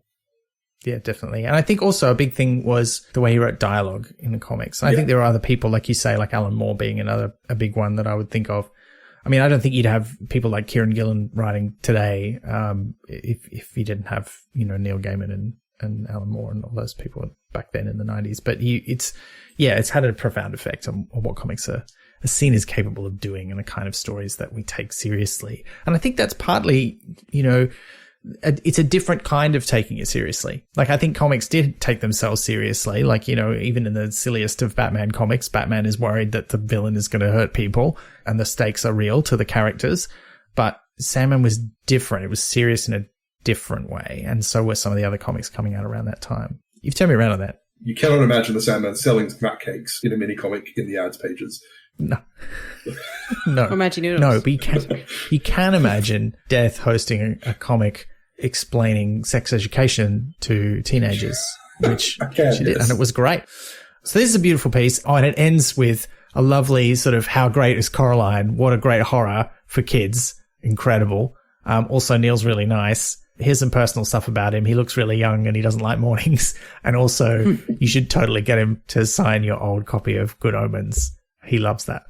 I'm pretty sure that he really does love that because I got him to sign my one of those. He did love it. And he was like, this is great. Well, why wouldn't you love that? It'd be amazing to see like something that you had created that had been like read and loved so much that it was literally falling to pieces and they're bringing that to you to sign. Like I can't imagine a world in which you wouldn't love that, no matter what your personality. Yeah, you'd have to be dead inside, I think. My favorite thing about this piece is like Gaiman and Pratchett are both writers with very, very clearly defined public personas. And I don't mean that in a necessarily conceived marketing term, but they have figured out how they want to present themselves to their fans. But Neil Gaiman's common complaint for a couple of years was that no one assumed that he was funny. They just kind of assumed that in Good Omens, Terry Pratchett wrote the funny bits and Neil Gaiman wrote all the creepy demon bits, and that they weren't the jokes were all Terry. And I think you can sort of see that at work here. Like if you look at the way Pratchett is playing into that persona. But the thing that I think often gets overlooked is that neither of them, and even in all the pieces they've talked about, they're talking about the power of fiction. And when they write about writing, they write about the experience of being an author. They very rarely talk directly about craft. And that's a really interesting thing because it means that they both have been positioned in this way in which they kind of, Gaiman is the sorcerer and the warlock who comes out and just kind of creates these magical lands out of nowhere. And Terry Pratchett is the magical elf who, creates these delightful things. And in doing so, it's really easy to overlook the level of craft they both bring to the table and the kind of meticulousness they build stories with, because it's so not a part of the way, like even when they're referring to one another as people who work extraordinarily hard. I actually think the description of Gaiman as a conjurer is a really interesting one, because even though it suggests that there is work and craft to what he's doing, it's still mystery. Like, it's still, you're never going to see behind the curtain. It's just, you're just only ever going to see the results. He's concealing that craft from the audience. And in the rare moments where they actually let slip and talk about craft in a real meaningful way, that's just kind of, there's this moment where you just go, oh, that's amazing. Like, the way in which you think about story, why are you not talking about this more often? Like, it's just the thing that I always crave. And I always kind of, like, whenever I go into these collections, I'm always looking around the edges, like, this one line that I'm going to highlight is a thing that I can take away and steal and use in a story later. Yeah. Yeah, just the bits between. Yeah. That kind of brings us to the foreword, which we were discussing last. Yeah. Classic weird style. But Neil Gaiman's foreword to the book, which, I mean, is quite short. And you should, look, listener, if you haven't read this book and you haven't read any of these essays, we do recommend it. Like, there's just some great stuff in here. But this is, I mean, it's one of the third part of this book is really about sort of Pratchett getting very angry about things. It's called Days of Rage, I mean, to start with. And that's kind of where Neil's coming from with this introduction, where he basically has a couple of things to say. One is, I really love Terry Pratchett. Let me tell you a story about, when we hung out together. But also, you think he's like some jolly old elf who makes these fun stories. No. He's a very angry person. And that anger is what drives his writing. And I think it felt like the first time you read this, I think for a lot of people, it takes you by surprise because it's such at odds with the public persona of Terry Pratchett, who, I mean, he can be a bit tetchy. You see him at conventions, you see him on a panel or whatever. He's never tetchy with like his audience. Like but every now and then he'll get asked a question and be like, well, he just has a bit of a huff before he answers. He's like, what a stupid question on the inside. But on the outside, he's like, well, let's talk about that. Although, as time went on, he would actually say out loud, what a stupid question. But I think for a lot of us, this was like but then as soon as you started to think about it, certainly this was my experience, I was like, yeah, yeah, of course he is. Of course he is. I mean, the obvious one is to talk about Sam Vimes, who his anger is on the page. It's in the text.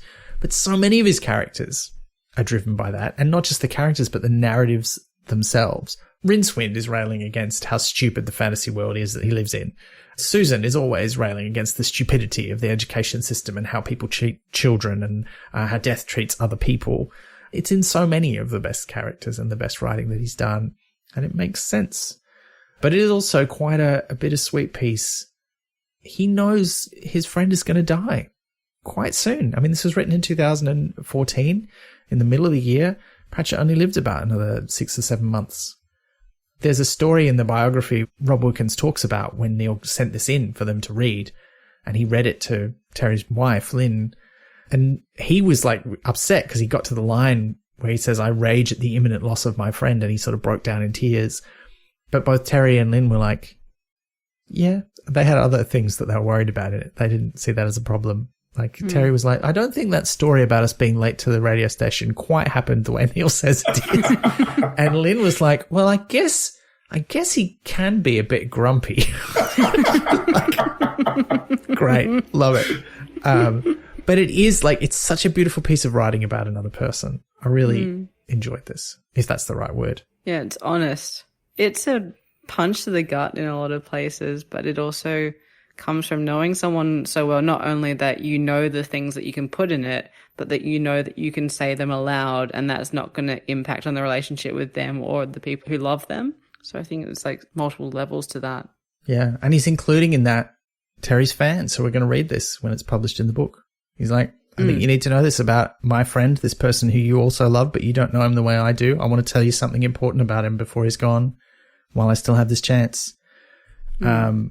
And he echoed a lot of these things in the things he said at the memorial service, in a lot of the interviews that he did after Pratchett died. Like he said a lot of these things again. This was a big theme for him about how he thought about Terry Pratchett. So, as well as him being his mate, my mate Terry, as Neil called him. So it's really beautiful. And just what a beautiful friendship as well. Yeah. Now, look, we don't have a lot of time, though, so we should get into some questions about these. But just before we do, are there any like little snippets of a great quote or a favorite bit that we haven't quite got to that anyone wants to pull out? I mean, it's hard because, as one of our listeners said, some of these essays are very, very quotable. There's so many good things in them. I already said the toenails one, which is my favorite, so I think I'm good. Yeah, I think I've said a few of mine.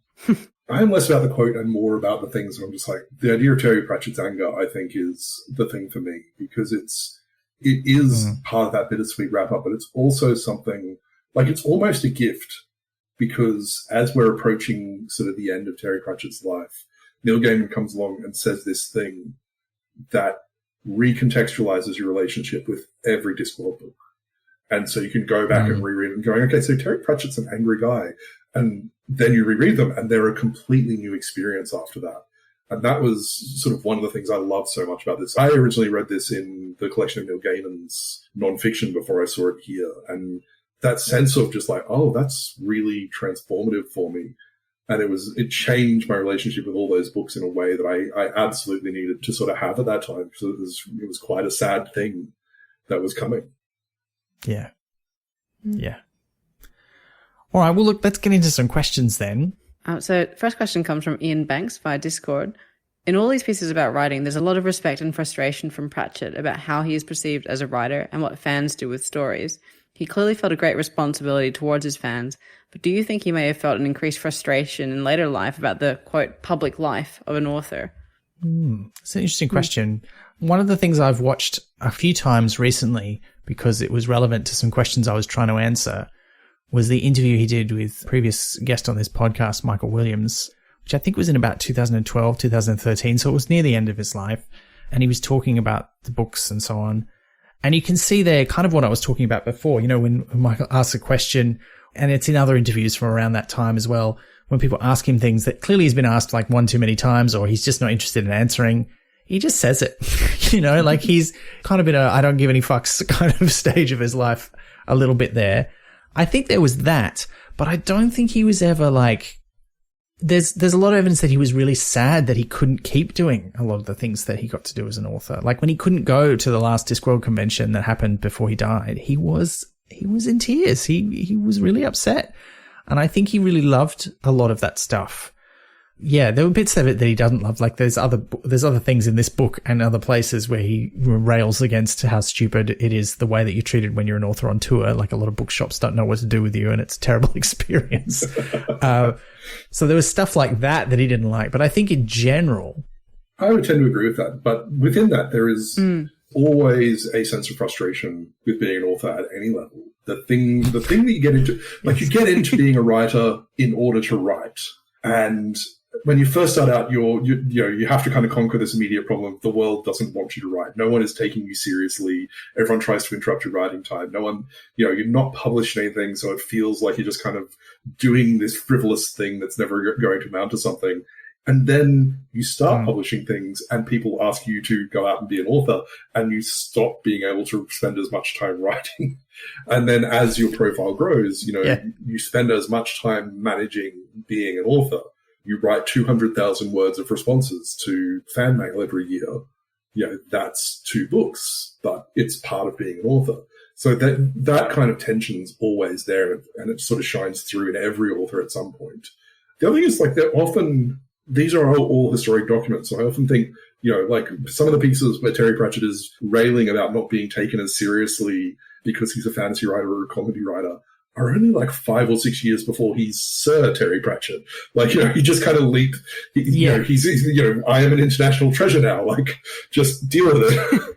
but you're seeing snapshots of time and you don't know what's going on in his life at that particular time. And we're looking back with the benefit of hindsight and seeing how his career developed and what came next. But that moment before those changes happen is always frustrating. And I mean, even if you read the biography, like he's a very private person, so it's all about his professional life. There's very little of what's going on in his personal life. You don't really know why he's still irritated, but you do get the sense that the things that went well for him were never quite enough. He's always looking for the next thing. He was very driven.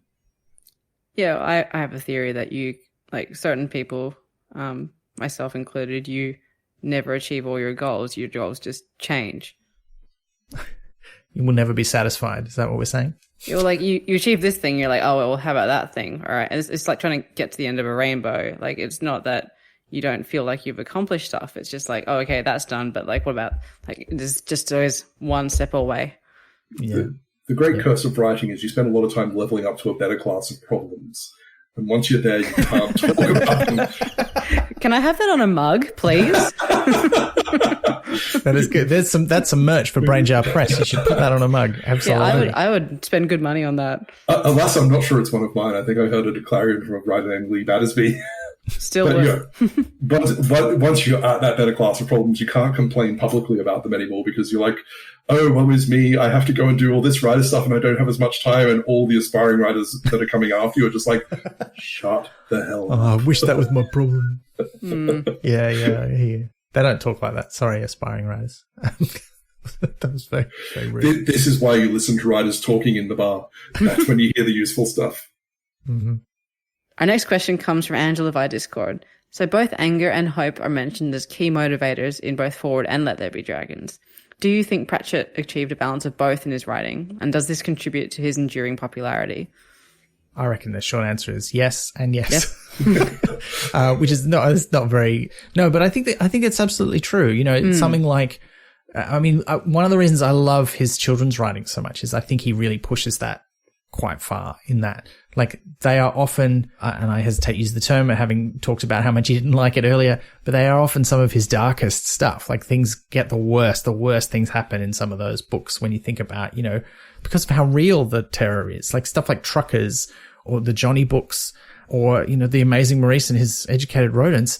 Like, some really horrible stuff happens in those books, but there is this hope that we're going to make it. We can get to the end. And I think he really does balance those two things really well. So I would say yes, especially in his children's work, but also in his other writing as well. Yeah, I never walk away from them feeling grim, but I always feel like there's something to think about more deeply that I may not have thought about otherwise, which I think is a hard balance to strike. Yeah, and he kind of says that about Coraline as well in his piece about Neil Gaiman. I think Neil also does a pretty good line in this too. Although his balance is different and the kind of thing that he does is different, there's that as well. Like in Coraline's, like some of the most horrific stuff you can imagine. Like, there's another world where I have a mother whose eyes are buttons, and she wants to turn my eyes into buttons, and it's kind of nice being there. I'm being bewitched by it. Well, this is what horrifying. About the weird man in the postbox? Yeah. But then it all works out well in the end because Coraline figures out how to deal with it. Yeah, there's hope there. And stuff like the Graveyard Book and a lot of his works. Again, particularly his stuff for younger readers really nails that balance. All right, so we got a lot of great questions from Achu and Sneezed via Twitter, and we've covered a few of them already in our discussion, so we're going to ask two of them. So the first one is, what is the one piece of advice that you have relied upon, writing or otherwise, and what is something that you wish you'd been told before you started? And finally, the last question is, do you remember the first book you read? Not the one you had read to you, not had to read, but picked up and read for yourself. Oh, those are both good questions. In fact, all of the questions were so good, but we're just going to pick a couple. What bit of advice? You had that one, Liz, about the paragraphs not starting with the same word, which is a good, simple sort of rule of thumb that helps you be inventive but not obsess over it. I think that's a good balance. I've got another one, which is, if you are bored reading it, your own work, then it's probably not a winner. Oh, okay. Yeah. Not writing it. Sometimes you can get really bored writing your own thing, but like it's more like if you put it aside, you come back and it feels wrong, like a bit stale, like you're doing it just for a contest or just for an audience that doesn't quite exist, then it's probably not right and it needs some other element put into it. Like, to me, your first audience is you, and if you're not enjoying it, then it needs something. That's good. I actually have two that I keep coming back to. One is the thing that I wish I'd known as like a young 17-year-old writer is that my career would not be built on one book.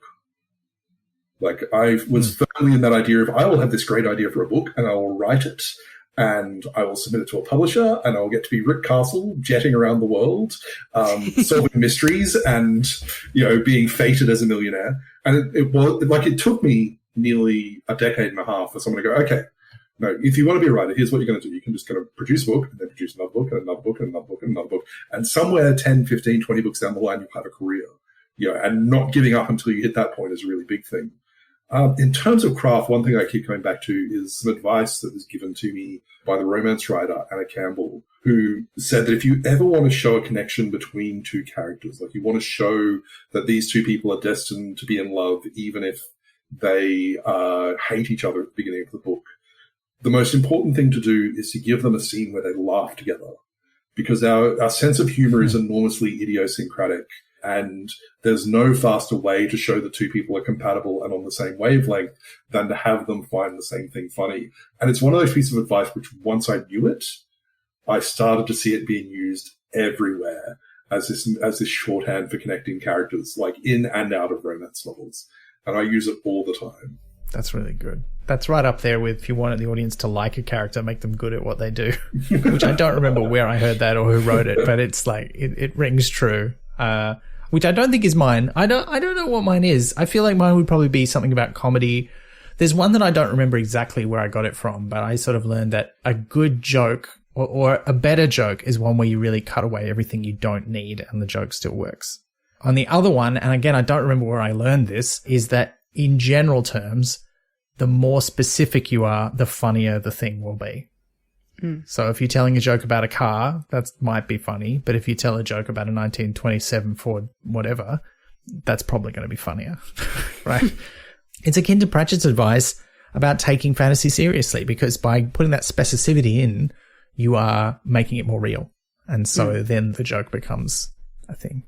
Yeah, there's probably lots of little comedy ones that I could talk about, like learning about the rule of threes and all that kind of stuff. But I think those two are the ones that I remind myself of. And the one for writing, I'll slip this in because it's really quick, is read your writing out loud.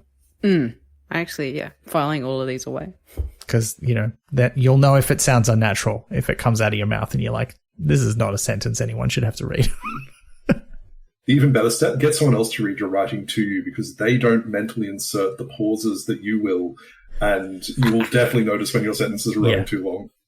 Yeah, if you're writing scripts, do a table read. It'll blow your mind. I was given that advice quite early on, and I found it really helpful. I was reading an article to myself in bits and pieces in my early freelance career on a summer day in my share house in Melbourne.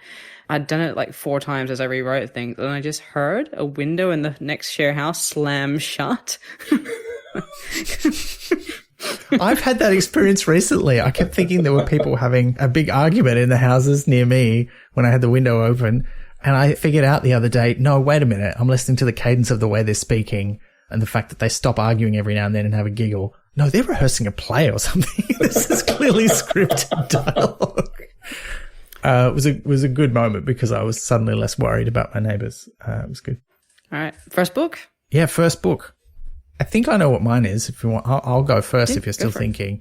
There may have been other ones before this, but the earliest one I know for sure was like an abridged version in a tiny little sort of weird paperback format with illustrations of 20,000 Leagues Under the Sea. This is the earliest one I remember. And I read it so many times. I thought it was the most amazing thing ever, to the point where when I read the full unabridged English language translation of it as an adult, I realized to abridge it, really what they'd done is just taken out about 4,000 lists of different kinds of fish that Professor Aronnax is talking about as he looks out the window of the submarine. But it is, it gave me a lifelong love of fantasy in the same way I think as The Wind in the Willows did for Pratchett. Yeah, I wouldn't swear they're the first books that I read, but they're definitely the books that gave me that idea of the fizz that Pratchett talks about. And it's Enid Blyton's Children of Cherry Tree Farm and Mr. Galliano's Circus. I couldn't swear which one I read first.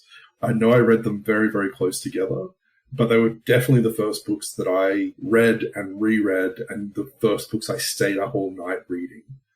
Doing that thing where you sneak, close the door and make sure your parents can't see that you've got the light on. And I'm just going to keep reading until I see the end of.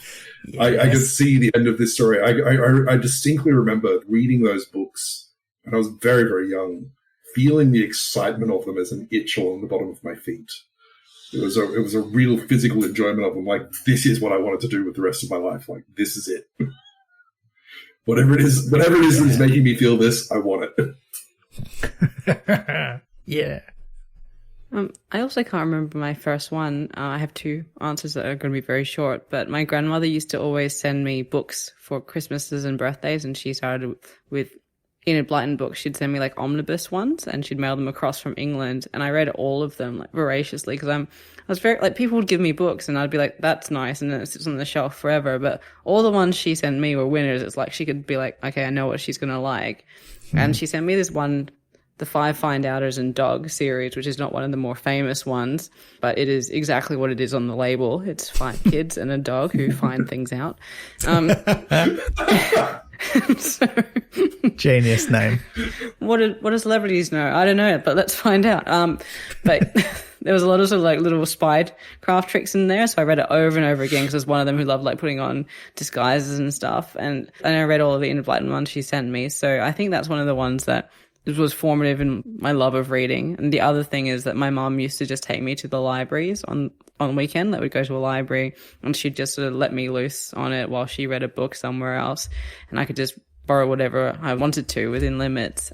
And that's how I found Diana Wynne Jones's books, just wandering around the shelves going, what looks cool, what looks battered, what looks interesting, and I ended up reading all of those. So Diana Wynne Jones and Enid Blyton, strange combination, but it works. Great choices, everybody, and great questions. Yeah, and great writing advice and questions. Yeah, just everything was great. All round. Everything was great. But that does bring us to the end of the episode. So I do have to say thank you, Peter, so much for joining us. This has been great. What an amazing discussion. You are both a writer and a publisher. You run Brainjar Press. And if you were going to recommend a book that either you've written or that you're publishing that you think our listeners who are all Terry Pratchett fans might enjoy, do you have one that you would recommend that they could look out for? Definitely. We actually have a new book that's coming out this week from Tansy Rayner Roberts, which is a collection of her short fantasy fiction inspired by Greek myth. It's called Gorgons Deserve Nice Things. It's, it's probably got enough in common with Pratchett that if you're a Pratchett fan, there'll be something in there that you're going to love. And if you've enjoyed reading about writers writing about writing, we have a whole line, chapbook series that is capturing some of the great writing about writing. It's called Writer Chaps, and it features a host of great Australian science fiction and fantasy writers, including authors like Sean Williams, Angela Slatter, Tansy Rayner Roberts, Karen Warren, and many more. So we're about 9 books into that, and it's very much in the vein of the essays and articles we've been looking at today. Oh, that sounds amazing. All right, some friends of the podcast in there as well. Yeah. And if people want to find out more about Brainjar Press, where should they go on the internet to find out more? They should go to www.brainjarpress.com. Wow. Could have guessed that. But that's great. I'm glad that it's very straightforward. Thank you so much once again for joining us. Thanks for having me. And for those selections as well. Yeah. It was my absolute pleasure. Listener, thank you for joining us as well. And we'll, of course, be back next month with not a piece of short fiction and not some nonfiction. We're actually going to read, I mean, this might seem like a shocking tactic to some of you, but we're going to read an actual book. We're going to be... I remember those. revisiting an old friend. Liz, do you want to tell our listeners what we're going to be reading next month? Yeah, so we're going to be coming back around to Tiffany Aching, who's growing up very quickly, as we discuss I Shall Wear Midnight with returning guest author Amy Kaufman. Yes. It'd be lovely to have Amy back on. We haven't had her on for such a long time. We talked about truckers, seems like 1,000 years ago. It was a very long time. Yes, it was. It was a pandemic ago. Please do send us your questions for the 4th Tiffany Aching book, I Shall Wear Midnight, using the hashtag Pratchat66 on social media, or you can email us at chat@pratchatpodcast.com. And look, just a quick reminder too, we've got a couple of bonus episodes coming up, one which we'll tell you about, one which we won't, because who knows when it'll happen, and it might be a surprise. But we will be doing our annual glorious 25th of May special episode. So if you are one of our Eek Tier subscribers listening to this, hello, thank you very much. And thank you all our other subscribers too. That means you get to decide what one of the things we're going to talk about is. So you should get your thinking caps on, start thinking about that, because we would need you to send us that by the end of April. So yes, we hope to hear from you very soon. But look, that's about it from us. And until next time, may your fury carry you into the future with a sense of hope.